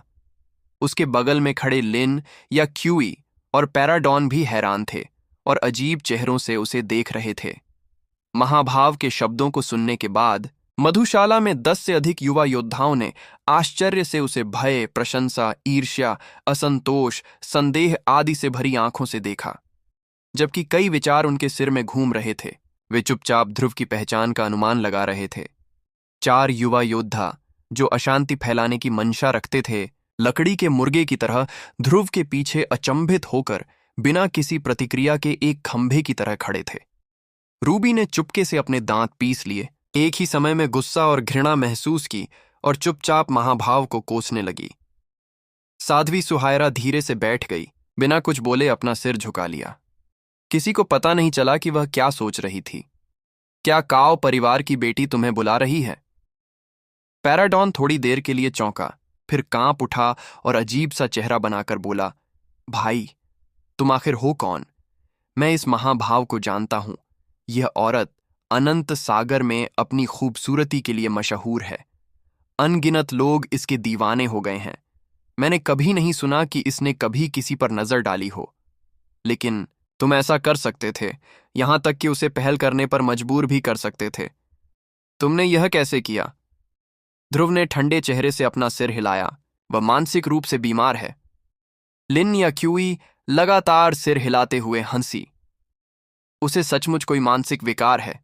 वह इतने सारे लोगों के सामने बेशर्मी से ऐसा कुछ कर सकती है। मैं सचमुच इस औरत की तारीफ करती हूं। क्या तुम नीचे नहीं आ रहे हो? पैराडॉन ने कहा, अनंत सागर में अनगिनत लोगों के लिए वह महिला सपनों का अनमोल खजाना है। वह लगातार आपको मांग रही है। आप किसका इंतजार कर रहे हैं? कई आंखें ध्रुव पर टिकी थीं और हर कोई अलग अलग भावों के साथ कुछ होने की प्रतीक्षा कर रहा था। महाभाव एक खिले हुए चेरी के फूल की तरह मंद मंद मुस्कुराई, जो अविश्वसनीय रूप से सुंदर था। उसके उभार प्रकाश की अनेक किरणों से ढके हुए थे। उसके बाल मुलायम और चमकदार थे। उसके भरे हुए होंठ लाल और आकर्षक थे। उसने अपनी आवाज ऊंची की और कहा, ध्रुव, तुम मुझसे क्यों डरते हो? क्या तुम्हें डर है कि मैं तुम्हें निगल जाऊंगी? शराब खाने में कमर तक लंबे बालों वाली एक महिला चौंक गई, अपना मुंह ढके हुए अविश्वसनीय रूप से ध्रुव को देख रही थी। खटखटाहट। उसके हाथ में रखी ट्रे जमीन पर गिर गई। हरे फल बिखर गए, हर जगह लुढ़कने लगे। वशी! उसके बगल में बैठी दूसरी औरत धीरे से चिल्लाई। घबराना बंद करो! वशी ने हैरानी से मुंह ढक लिया। वह वहीं खड़ी रही, दूर से ध्रुव को हैरानी से देखती रही। उसे बगल वाले की आवाज सुनाई नहीं दी। लैंजी, तुम क्या कर रहे हो? ध्रुव के बाईं ओर से अचानक एक जोरदार चीख सुनाई दी। 1-2 मीटर लंबा, बेहद मजबूत शरीर और भयंकर लाल चेहरे वाला आदमी ध्रुव को घूर रहा था। उसने अपने शरीर पर एक देहाती जानवर के चमड़े का कपड़ा लपेटा हुआ था, जिससे उसकी काली त्वचा और घने निशान साफ दिखाई दे रहे थे। मजबूत मांसपेशियां उसकी असीम शक्ति का संकेत दे रही थीं। मानगू, मेरे काम में टांग मत अड़ाओ। महाभाव के चेहरे पर अभी भी अपनी मनमोहक मुस्कान थी, जबकि उसकी आंखें चुपचाप ध्रुव की ओर देख रही थीं। वह ध्रुव को उकसाती रही। ध्रुव, तुम में हिम्मत नहीं है ऐसा करने की। काओ परिवार की बेटी पागल है। वह सचमुच पागल हो गई है। आखिर क्या यही है वो? मैंने सुना है कि उसके मन में कभी किसी मर्द के लिए कोई भावनाएं नहीं रहीं। फिर ये कैसे मुमकिन है? जरूर वही है, वरना असभ्य बर्बर संप्रदाय के मानगू को इतना गुस्सा कैसे आ गया? झील के पास शराब खाने में शोर बढ़ रहा था। अधिकांश योद्धा 5-7 के समूहों में इकट्ठे होकर आपस में जोर जोर से चर्चा कर रहे थे। कुछ ही समय में ध्रुव अप्रत्याशित रूप से सभी की रुचि का विषय बन गया। सभी उसकी पहचान जानने की कोशिश कर रहे थे और उसके और महाभाव के बीच के रिश्ते के बारे में जानना चाहते थे। व्यापारिक क्षेत्र में दूर से ही एक व्यक्ति दिखाई दे रहा था, जिसने अपना चेहरा काले घूंघट से ढका हुआ था। जैसे ही उस व्यक्ति ने स्नान क्षेत्र में शोरगुल सुना, वह खुद को वहां जाने से रोक नहीं पाया और व्यापारिक क्षेत्र की सड़क पर खड़ा होकर उस जगह की ओर देखने लगा। एक झलक पाने के बाद वह व्यक्ति अचानक सिहर उठा। मिश्रित और भ्रमित भावों वाली उसकी आंखें बिना पलक झपकाए ध्रुव को देखने लगीं। ऐसा लग रहा था जैसे ध्रुव को भी कुछ महसूस हुआ हो। वह अचानक उस व्यक्ति की ओर देखने लगा। 4 आंखें मिलीं, मानो बिजली चमक उठी हो, और उस बिजली के जरिए अनगिनत भावनाएं एक दूसरे में समा गई हों। ध्रुव को देखने वालों को एहसास हुआ कि उसकी आंखें बदल गई हैं। उन्होंने अनजाने में अपनी नजरें उसकी ओर घुमा लीं, लेकिन उन्हें बस एक जोड़ी खूबसूरत, चमकदार, गहरी आंखें ही दिखाई दीं। अचानक अपना सिर पीछे घुमाकर कई लोगों की निगाहों से देखते हुए ध्रुव ने अपने मुंह के कोने से एक हल्की सी मुस्कान खींची और फिर कहा, ऐसा नहीं है कि मैं नीचे आने की हिम्मत नहीं कर पा रहा हूं। मैं तुम्हारे इरादे का शुक्रगुजार हूं। अफसोस है कि मुझे ले जाया गया। अगर तुम मेरी पसंदीदा बनना चाहती हो तो तुम्हें और ज्यादा कोशिश करनी होगी, और सबसे पहले उसे इसे स्वीकार करना होगा। ध्रुव ने काले घूंघट वाली महिला की ओर इशारा किया। अन्य लोगों की चौकस निगाहों के सामने उस महिला ने अपना काला घूंघट हटा दिया, जिससे उसकी असाधारण मोहक सुंदरता सामने आ गई। वह धीरे से उछली और धीरे धीरे ध्रुव की ओर कदम बढ़ाती गई। वह स्वर्ग से भेजी गई एक सुंदर सुंदर और आकर्षक परी जैसी लग रही थी। उमस भरे मौसम में वह जानबूझकर खिड़की से होकर ध्रुव के सामने आई और फिर नीचे उतरकर उसके बगल में खड़ी हो गई। सभी लोग फिर से चिल्लाने लगे, क्यारा सागर का समुद्री भान, वह सचमुच वही है। पुनर्जन्म की मार्शल स्पिरिट अकल्पनीय रूप से चमत्कारी है। आखिरकार आज हमने इसे देख ही लिया। वह छोटा बदमाश कौन है? अनंत सागर के 2 सबसे खूबसूरत फूल उसके पीछे क्यों पड़े हैं? ध्रुव, क्या तुमने इस नाम के बारे में सुना है? ये तो बस शैतान ही जाने। धिक्कार है। मुझे कुछ समझ नहीं आ रहा। मिस काओ, जिनकी मैं बहुत इज्जत करता हूं, सिर्फ इस कमीने की वजह से ऐसा बेपरवाही से कैसे पेश आ सकती हैं? ज्यादातर युवा योद्धाओं ने अपनी उदासी और निराशा जाहिर की। वे गुस्से से दांत भींचे ध्रुव को घूर रहे थे, इस बात से नाराज कि वे उसे खा नहीं पाए। इसके विपरीत कई लड़कियां अपनी उत्तेजना प्रदर्शित कर रही थीं। उनकी आंखें उत्सुकता से भरी हुई थीं। वे ध्रुव को दिलचस्प नजरों से देख रही थीं, जानना चाहती थीं कि ध्रुव में ऐसा कौन सा रहस्यमय आकर्षण है जिससे वह 2 खूबसूरत महिलाओं, महाभाव और समुद्री भान का ध्यान आकर्षित कर पा रहा था। तुरंत ही स्नान क्षेत्र के अंदर तथा बाहर भी लोग इस बात पर जोर शोर से चर्चा करने लगे कि क्या हो रहा है। तुम कब आए? ध्रुव ने धीरे से पूछा। झील में महाभाव के गुस्से भरे चेहरे को देखे बिना ध्रुव के बगल में बैठते हुए समुद्री भान ने मुस्कुराते हुए कहा, मैं आज सुबह ही यहां आई हूं। त्रिनिदाद संप्रदाय ने हमें आमंत्रित किया है। मेरे दादाजी भी मेरे साथ यहां आ रहे हैं। अभिमन्यु बहुत विचारशील हैं। ध्रुव ने सिर हिलाया। उसने अपना हाथ बढ़ाकर उसका जेड जैसा हाथ थाम लिया, लेकिन उसने नाराजगी से उसे दूर धकेल दिया। उसने उसे भी एक काली नजर से देखा। यह गलत है। तुमने काऊ जी को परेशान करने की हिम्मत की। मैं तुम्हें मार डालूंगी। एक दहाड़ गूंजी। असभ्य बर्बर संप्रदाय का मानगू, जिसका क्रूर मजबूत शरीर बाघ या चीते जैसा था, अचानक ध्रुव की ओर झपटा। स्लोश स्लोश स्लोश, हवा में एक कान फाड़ देने वाली आवाज गूंजी। जैसे ही मानगू हवा में उछला, उसके शरीर से एक जबरदस्त शक्ति फैल गई। ध्रुव ने अपनी भौहें सिकोड़ लीं। उसकी आंखें ठंडी हो गईं। स्लोश स्लोश स्लोश, मानगू के नीचे स्नान क्षेत्र से पानी ऊपर की ओर उछला। पारदर्शी जल स्तंभ तेजी से ऊपर उठे और सीधे उसकी ओर उड़े। दफा हो जाओ, मानगू चिल्लाया। ध्वनि तरंग, जो हजारों तलवारों जैसी थी, सीधे उन शानदार जल स्तंभों से टकराई जो विशाल रूप से पास आ रहे थे। तलवार की रोशनी ने उन जल स्तंभों को काट दिया जो पत्थर के सिलेंडरों की तरह थे, और उन्हें पानी की बहुत सारी बूंदों में तोड़ दिया जो हवा में हर जगह बिखर गईं। मानगू ने एक विशाल पानी की बूंद पर पैर रखा और फिर क्रूरता से ध्रुव की ओर दौड़ा। बिजली चमकी। मानगू के हाथ में अचानक एक बड़ा काला डंडा उभर आया। गड़गड़ाहट गूंज उठी। विशाल, निर्मल, शानदार गदा से प्रकाश की अनगिनत तीक्ष्ण किरणें निकलीं, अपनी अतुलनीय आभा को साथ लिए। पलक झपकते ही वे ध्रुव की छाती की ओर बढ़ गईं। सावधान! पैराडॉन ने धीरे से चिल्लाया, लेकिन अपनी जगह पर ही रहा। बस थोड़ा सा भौहें चढ़ा लीं।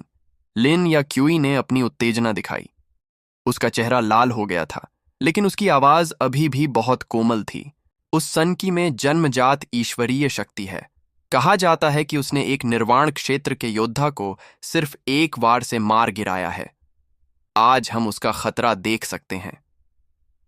हा हा हा, इस बार वो अपनी हरकतों में पूरी नफरत भर रहा है।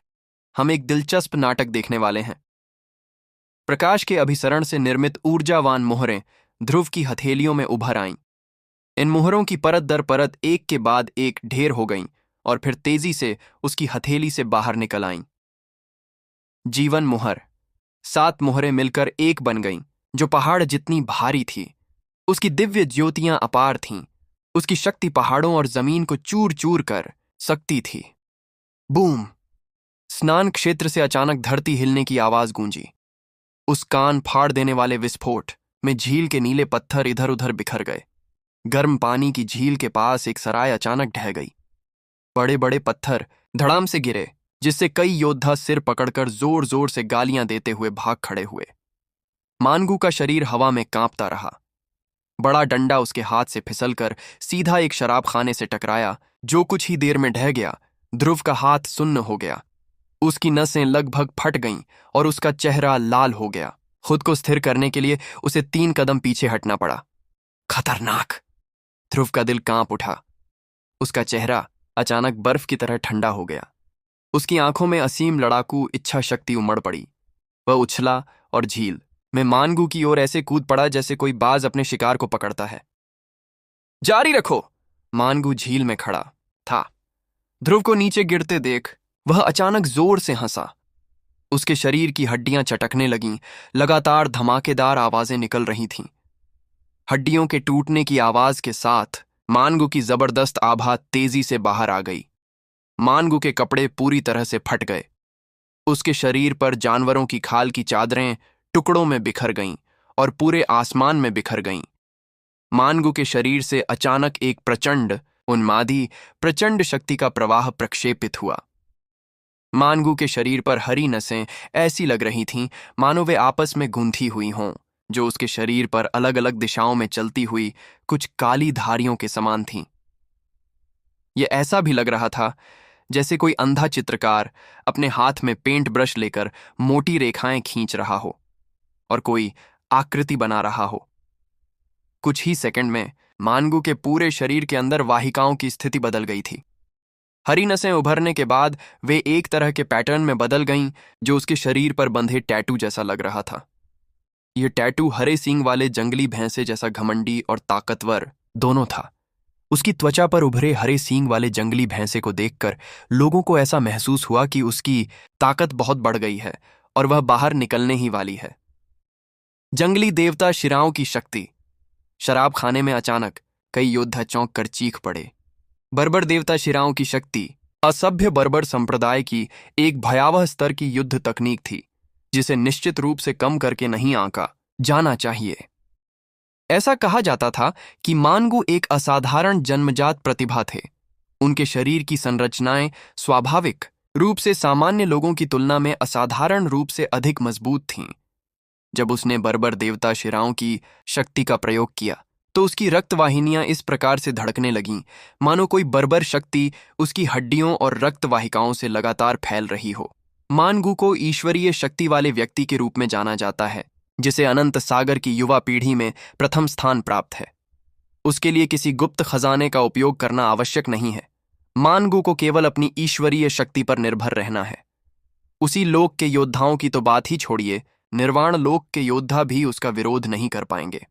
यह सही है। ऐसा कहा जाता है कि मानगू एक ऐसा प्रहार करता था जिससे निर्वाण क्षेत्र का योद्धा विस्फोटित होकर मर जाता था। अगर कोई निर्वाण क्षेत्र का योद्धा उसे हराना चाहता है तो उसे अपनी चेतना के सागर का सहारा लेना होगा और दमनकारी आत्मा को सक्रिय करके मानगू के शरीर में मौजूद गहन क्यूई को नष्ट करना होगा। उम्मीद है कि इसी तरह वह मानगू को हरा पाएगा। वो बदमाश अब बर्बाद हो गया है। उसने मानगू से आमने सामने लड़ने की हिम्मत की है। उसे मरने या जिंदा रहने की कोई परवाह नहीं है। योद्धाओं की भीड़ आश्चर्य से चिल्ला उठी और अपने आप को रोक न सकी, बल्कि असभ्य बर्बर संप्रदाय की चमत्कारी मार्शल तकनीक पर चर्चा करने लगी। बहुत से लोग स्नान क्षेत्र के पास खड़े होकर देख रहे थे। मानगू की उभरी हुई नसों पर हरे सींग वाले जंगली भैंसे के टैटू बन गए थे। उसकी हड्डियां पटाखों की धमाकेदार आवाज की तरह छटक रही थीं। धीरे धीरे एक भयावह आभा उभरने लगी। प्रक्षेपण। एक ऐसी चीख जो बर्फ के पहाड़ के भूस्खलन के समान शक्तिशाली थी, स्नान क्षेत्र से गूंज उठी, जिससे एक विशाल लहर पैदा हो गई। मानगू का 2 मीटर ऊंचा शरीर किसी बर्बर देवता की तरह झील में गंभीरता से खड़ा था और 10 मीटर ऊंची लहरें पैदा कर रहा था। उसके चारों ओर का आभा मंडल अवर्णनीय रूप से अद्भुत था। हवा में एक भव्य आकृति बिजली की गति से मानगू के ठीक सामने गिर पड़ी। इस व्यक्ति ने हवा से कोई कार्रवाई करने का विकल्प नहीं चुना था। इधर आओ! मानगू के चेहरे पर बड़ा अहंकार झलक रहा था। उसकी छाती की मांसपेशियां ठंडे स्टील के टुकड़े जैसी थीं। उसके हाथ लगातार उसकी छाती पर ऐसे जोर से मार रहे थे मानो वह पागल हो गया हो। ध्रुव ने अपनी भौहें सिकोड़ लीं। उसका चेहरा काली बर्फ जैसा ठंडा था। उसने धीरे से गहरी सांस ली। अचानक कई लोगों की आंखों के सामने उसका शक्तिशाली शरीर धीरे धीरे सिकुड़कर दुबला पतला हो गया। जैसे ही उसका शरीर पूरी तरह सूख गया, हिंसा, निराशा, घृणा और हत्या की विभिन्न भावनाओं को साथ लेकर चलने वाली भयावह आभा का प्रवाह अचानक ऊपर उठा और स्नान क्षेत्र में भाप के साथ मिल गया, जिससे एक अजीब तरह का सफेद पदार्थ बन गया जिसने उसके पूरे शरीर को ढक लिया। देखते समय अन्य लोगों को यह महसूस होता था कि ध्रुव का शरीर एक शानदार चांदी के कवच से ढका हुआ था जो बुरी आभा से भरा था। उसके शरीर का परिवर्तन मानगू से भिन्न था। मानगू के पागल हो जाने के बाद उसका शरीर बड़ा और अधिक दुस्साहसी हो गया। इसके विपरीत ध्रुव गूंगा हो गया। उसका भव्य शरीर सिकुड़कर सूख गया था। आध्यात्मिक आभा उमड़ पड़ी और अत्यंत प्रचंड शक्तियां प्रकट हुईं जो दूसरों के हृदय को भी जमा सकती थीं। इससे पहले कभी भी इसी राज्य में किसी योद्धा ने मुझ पर सीधा हमला करने की हिम्मत नहीं की। मानगू ने उत्साह से अपने होंठ चाटे मानो वह कोई क्रूर, खून का प्यासा जानवर हो। तुम खतरनाक तो हो ही। मेरे एक भी पूरे जोर के वार के बाद भी तुम्हें कोई चोट नहीं लगी। कोई आश्चर्य नहीं कि तुम इतने महत्वाकांक्षी क्यों हो। ध्रुव की आंखें बर्फीली तलवार की तरह ठंडी थीं। उसने अपने मुंह के कोने से एक हल्की सी मुस्कान निकाली। चलो आगे बढ़ते हैं। मानगू दहाड़ा और जमीन पर जोर से पैर पटका। झील की तलहटी में पड़े नीले पत्थर उसके पैरों तले टूटकर टुकड़े टुकड़े हो गए। उसके पैरों से अनगिनत भयंकर शक्तियां निकल रही थीं। मानगू को केंद्र में रखकर 50 मीटर की दूरी में झील के नीले पत्थर के तल को उसके आक्रामक पैरों के नीचे छोटे छोटे टुकड़ों में इस तरह तोड़ा गया मानो उस पर सैकड़ों बड़े डंडों से प्रहार किया गया हो। मानगू अभी भी वहीं निश्चल खड़ा था। आसपास के 50 मीटर के दायरे में नीले पत्थर टूटकर इधर उधर बिखर गए थे। नीले पत्थर के मलबे ने, जो फिरोजी पानी के साथ घिसटते हुए आया था, असंख्य जल बाण बना दिए थे जो एक साथ हवा में उड़ गए थे। जब ये पानी के तीर अभी भी हवा में उड़ रहे थे, मानगू ने अचानक कार्रवाई की। मानगू किसी विशाल पर्वत की तरह जो चल सकता हो, ध्रुव की ओर तेजी से बढ़ रहा था। जहां भी वह गुजरा, जमीन हिल गई। नहाने के क्षेत्र में गड़गड़ाहट लगातार गूंज रही थी। अज्ञात बल द्वारा संचालित हजारों टन पानी संघनित होकर मानगू के शरीर में एकत्रित हो गया। झील का पानी चिपचिपा और फिर ठोस होता गया, जो लगातार मानगू के शरीर पर चिपक रहा था। उसका शरीर अब और बड़ा लगने लगा था। ध्रुव के घर पहुंचने से पहले इस हजारों टन पानी ने उसे और भी मजबूत बना दिया था। प्राचीन काल के किसी दैत्य की तरह मानगू ने अपनी लोहे की मुट्ठी चलाई, जिससे अनगिनत शानदार पानी की बूंदें निकलीं। इन बूंदों में इतनी शक्ति थी कि एक साधारण पृथ्वीलोक के योद्धा के मांस और हड्डियों को कुचल सकती थी। बहुत मजबूत। इस मानगू में सचमुच भयानक ईश्वरीय शक्ति है। यह प्रचंड शक्ति उसके शरीर और गहन क्यूई के संघनन और शोधन से उत्पन्न होती है। ये टनों पानी न केवल एक साथ चिपके हुए हैं, बल्कि उनमें वह शक्ति भी है जो धरती को हिला देने वाला विस्फोट कर सकती है।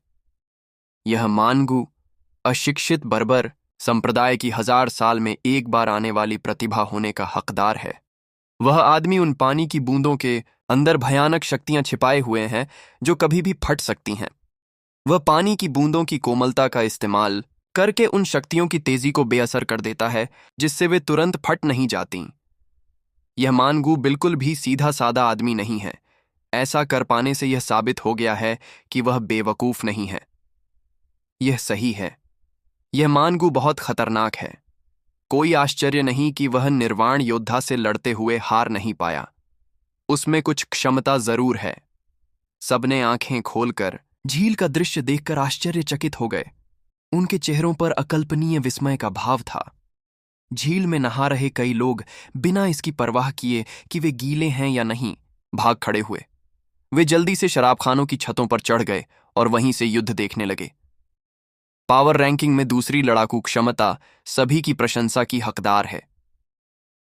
पैराडॉन खिड़की के पास खड़ा चुपचाप सिर हिला रहा था। फिर उसने लिन याकी की तरफ देखा और बड़ी मुस्कान के साथ बोला, जी, अगर तुम बिना किसी गुप्त खजाने के सिर्फ अपनी शारीरिक शक्ति के बल पर मानगू का सामना करो तो जीत की संभावना के बारे में तुम क्या सोचती हो? समुद्री भान की खूबसूरत आंखें चमक उठीं। उसने आश्चर्य से अपने बगल में खड़ी लड़की को देखा। वह ध्रुव और इन दोनों के बीच के रिश्ते के बारे में नहीं जानती थी। चूंकि उसने उन्हें ध्रुव के साथ एक ही मेज पर बैठे देखा था, इसलिए उसने मान लिया था कि ध्रुव और पैराडॉन, लिन या क्यूई दोस्त हैं। इसलिए जब से वह इस शराब खाने में आई थी, उसने चुपके से उन पर ध्यान दिया था। पैराडॉन और लिन या क्यूई दोनों ने उसे एक अजीब सा एहसास दिलाया था। उसे स्पष्ट रूप से ऐसा लग रहा था जैसे वे किसी ऐसी आभा का उत्सर्जन कर रहे हों जो दूसरों के दिलों की धड़कन बढ़ा दे।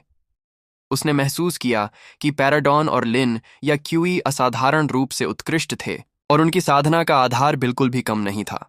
अभी जैसे ही उसने पैराडॉन का प्रश्न सुना, वह अंदर से चौंक गई और बेहद आश्चर्यचकित हो गई। मानगू एक उच्च कोटि का योद्धा था जिसे अनंत सागर की शक्ति रैंकिंग में दूसरा स्थान प्राप्त था। ऐसा कहा जाता था कि उसकी जितनी बर्बर शक्ति किसी में नहीं थी। हालांकि ये झांगफेंग ने मानगू के खतरे को देखा था, फिर भी उसने यह सवाल उठाया, क्या उसे शायद लगता होगा कि यह खूबसूरत लड़की मानगू से भी ज्यादा शक्तिशाली है? जीत की संभावना सिर्फ 5-5 है। लिन या क्यूई ने भौहें सिकोड़ी और कुछ देर गंभीरता से सोचने के बाद बोली, अगर सिर्फ शारीरिक शक्ति पर निर्भर होकर लड़ना हो तो मुकाबला बराबरी का ही हो सकता है, लेकिन अगर यह जानलेवा लड़ाई होती तो मरने वाला वही होता। लड़की ने आत्मविश्वास से भरे चेहरे से कहा। समुद्री भान हैरान रह गई। उसकी खूबसूरत आंखें शक से चमक उठीं क्योंकि उसे समझ नहीं आ रहा था कि लिन या क्यूई सच कह रही है या नहीं। पैराडॉन ने अप्रत्याशित रूप से सिर हिलाया मानो यह स्पष्ट हो। अगर यह प्राणघातक युद्ध है तो मरने वाला निस्संदेह वह आदमी मानगू ही होगा। मुझे इस बारे में कोई संदेह नहीं है, लेकिन मेरा यह भी मानना है कि अगर आप जोखिम उठाते हैं, केवल शारीरिक शक्ति का उपयोग करते हैं, तो आपके जीतने की संभावना और भी अधिक है। लिन या क्यूई ने अपना चेहरा ऊपर उठाया और गुस्से से कहा, यह स्पष्ट है। समुद्री भान की आंखों में आश्चर्य बढ़ता जा रहा था। बूम! ठीक इसी समय स्नान क्षेत्र में एक भंवर प्रकट हुआ और झील से पानी की बूंदों को अपने साथ बहा ले गया। इस भंवर ने उन सभी बूंदों को अपने अंदर समाहित कर लिया जिनमें प्रचंड शक्तियां समाहित थीं। भंवर में गिरती हर बूंद ने एक जबरदस्त विस्फोट किया। झील का पानी चारों ओर बिखर गया।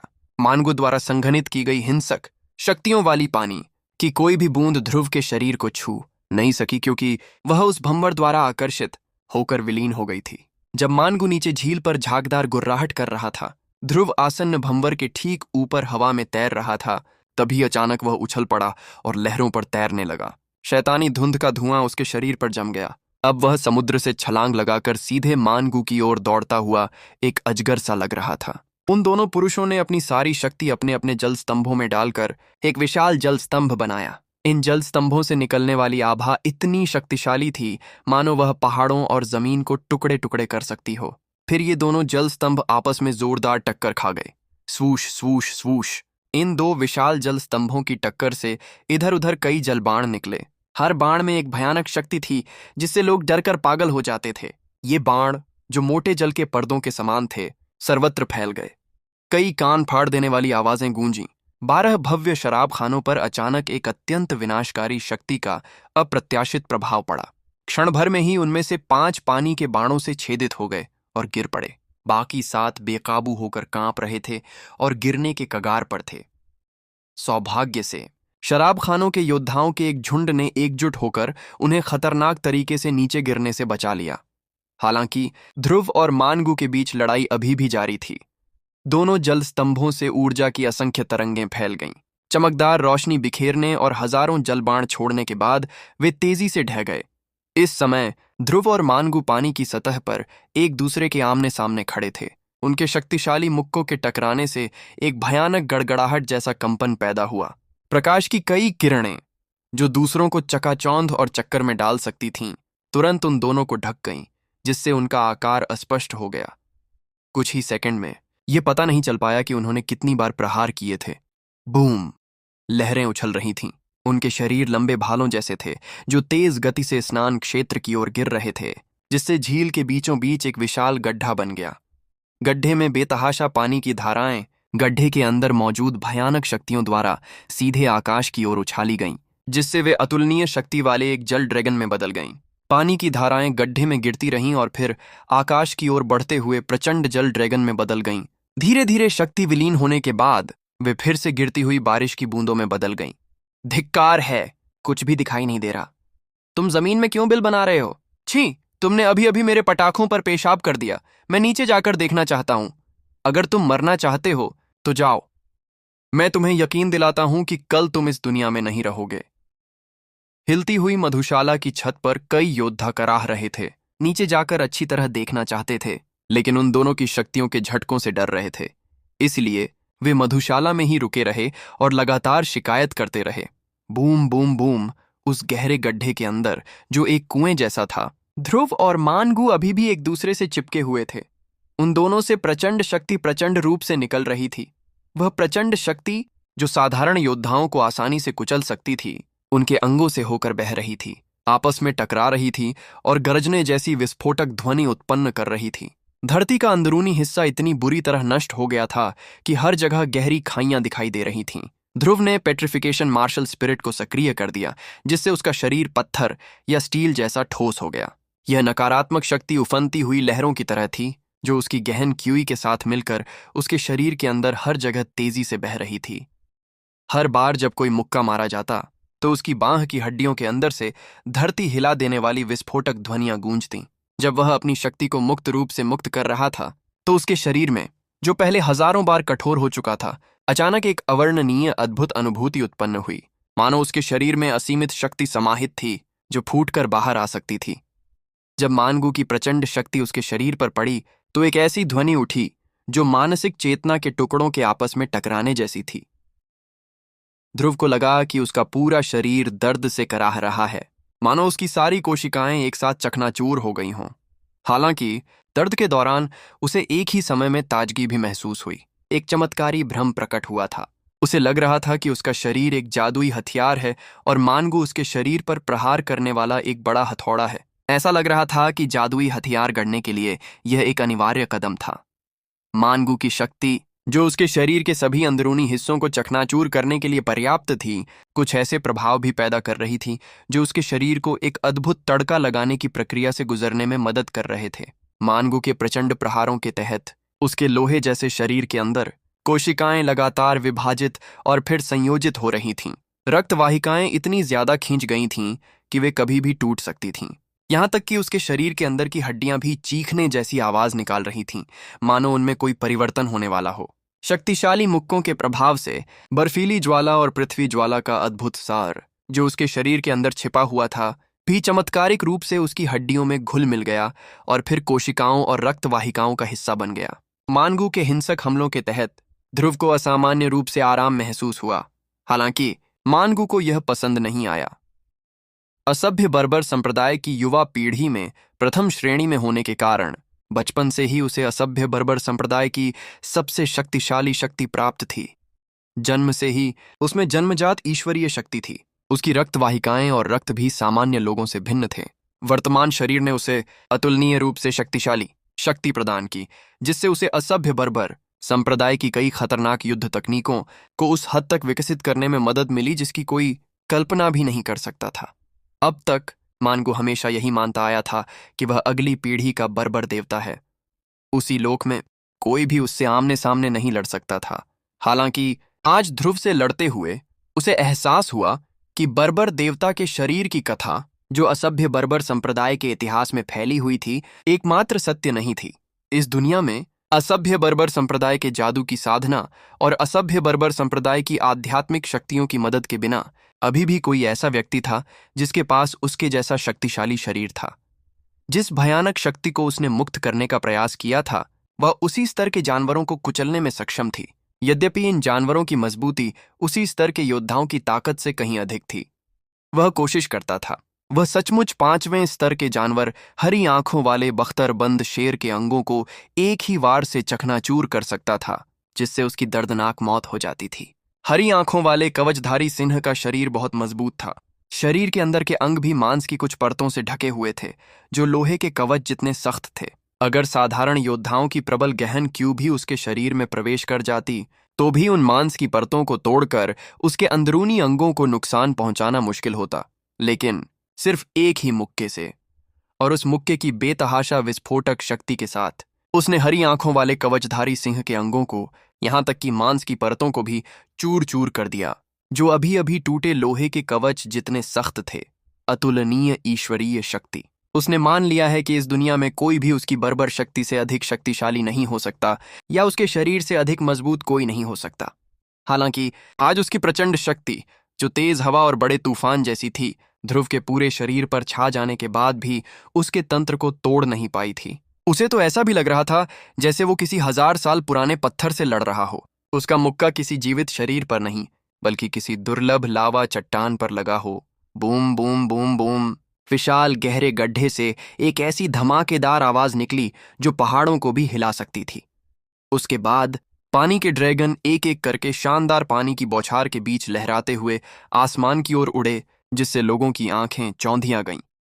स्नान क्षेत्र के बीच से अचानक कई कंपन तरंगें फैल गईं। जहां भी कंपन तरंगें फैलीं, वहां जमीन तुरंत फट गई।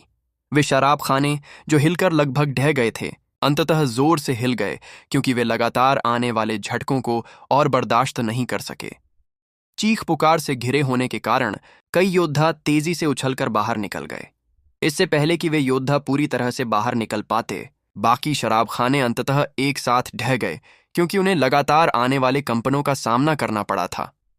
समुद्री भान, पैराडॉन और लिन या क्यूई और अन्य योद्धाओं के साथ स्नान क्षेत्र से जल्दी से दूर चले गए और दूर स्थित व्यापारिक क्षेत्र की ओर दौड़ पड़े। व्यापारिक क्षेत्र की इमारतें धधकते यांग पत्थरों से बनी थीं, जो केवल सूर्य द्वीप पर ही पाए जा सकते थे। इसके अलावा प्रत्येक इमारत को एक विशेष संरचना द्वारा सुदृढ़ किया गया था, इसलिए व्यापार क्षेत्र तक पहुंचने वाले सभी कंपन तुरंत दब जाएंगे। व्यापार क्षेत्र अभी भी सुरक्षित था। कुछ ही देर बाद कई योद्धा, जो डूबे हुए चूहे की तरह भीगे हुए थे, व्यापार क्षेत्र में आकर लड़ाई देखना जारी रखने लगे। उन लोगों में 3 लोग, समुद्री भान, पैराडॉन और लिन या क्यूई भी थे। उन तीनों को ध्रुव की कोई चिंता नहीं थी। समुद्री भान का चेहरा अभी भी शांत था। पैराडॉन और लिन या क्यूई ने भी रास्ते में लगातार चर्चा करते हुए अपनी उत्तेजना दिखाई। धरती के अंदर के अजीबोगरीब कंपन इतने तेज होते जा रहे थे कि सूर्य द्वीप के पवित्र प्रकाश पर्वत पर साधना के लिए एकांतवास कर रहे बुजुर्ग भी सतर्क हो गए। सूर्य द्वीप के पहाड़ी पार्श्व में गुफाओं के सामने कुछ आकृतियां, जो ऊष्मामय आभा उत्सर्जित कर रही थीं, चुपचाप प्रकट हुईं। वे गुफाओं के सामने प्राचीन वृक्षों की छाया में खड़ी थीं और ठंडी निगाहों से नीचे देख रही थीं। ईश्वरीय प्रकाश की एक किरण चमक उठी। त्रिदेव संप्रदाय के सर्वोच्च धर्मगुरु अभिमन्यु चुपचाप पहाड़ की ढलान पर प्रकट हुए। वे एक घने जुनिपर वृक्ष की छाया में खड़े होकर गुफाओं के सामने खड़े लोगों को हाथ हिला रहे थे।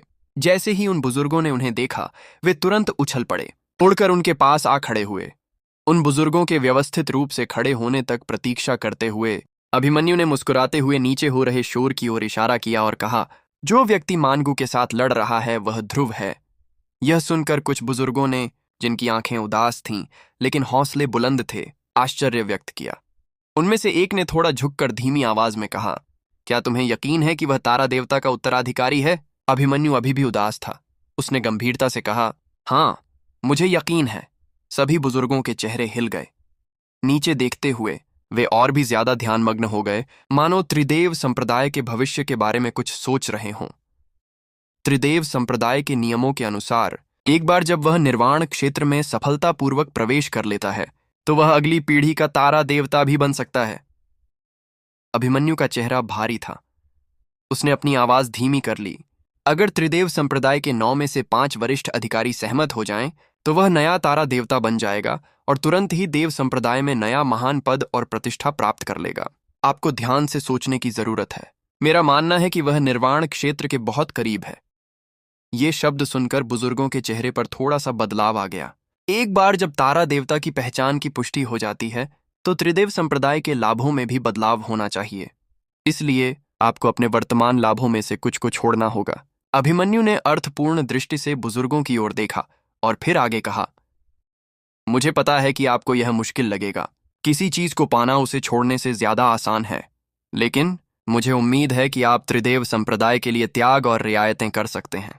मैं भी नए तारा देवता का समर्थन करने के लिए अपने लाभों का एक हिस्सा छोड़ दूंगा। त्रिदेव संप्रदाय के बुजुर्ग बिना एक शब्द बोले चुप रहे। महाराज, हमने सुना है कि वह विनायक कुटुंब का सदस्य है। एक बुजुर्ग अचानक बोल पड़ा। अभिमन्यु ने चुपके से एक आह भरी। उसने अनिच्छा से सिर हिलाया। यह गलत नहीं है। कर्मश ने 3 असुर राजाओं में से एक मोहिन को उसे ले जाने का काम सौंपा है। इससे यह साबित हो गया है कि विनायक कुटुंब उसका कितना सम्मान करता है। हालांकि कर्मश अभी तक वापस नहीं लौटे हैं। अगर हम इस मौके का फायदा उठाकर उन्हें देव संप्रदाय से मजबूती से बांध दें, तो क्या यह देव संप्रदाय के लिए अच्छी बात नहीं होगी? क्या होगा यदि उसे त्रिदेव संप्रदाय के लाभ प्राप्त हों, लेकिन उसका दिल विनायक कुटुंब के लिए हो? देव संप्रदाय के अपने नियम हैं। अभिमन्यु ने जवाब देने से पहले थोड़ी देर हिचकिचाहट दिखाई। बड़ों के चेहरे थोड़े बदल गए। फिर उन्होंने धीरे से सिर हिलाया। फिर बिना कुछ पूछे उन्होंने नीचे नहाने की जगह की ओर नजर घुमा ली। वे देखना चाहते थे कि क्या वह छोटा बदमाश इतना काबिल है कि उन्हें अपनी मौजूदा सुविधाएं देने के लिए राजी कर सके। अवसर तो अपनी असली काबिलियत से ही मिलना चाहिए।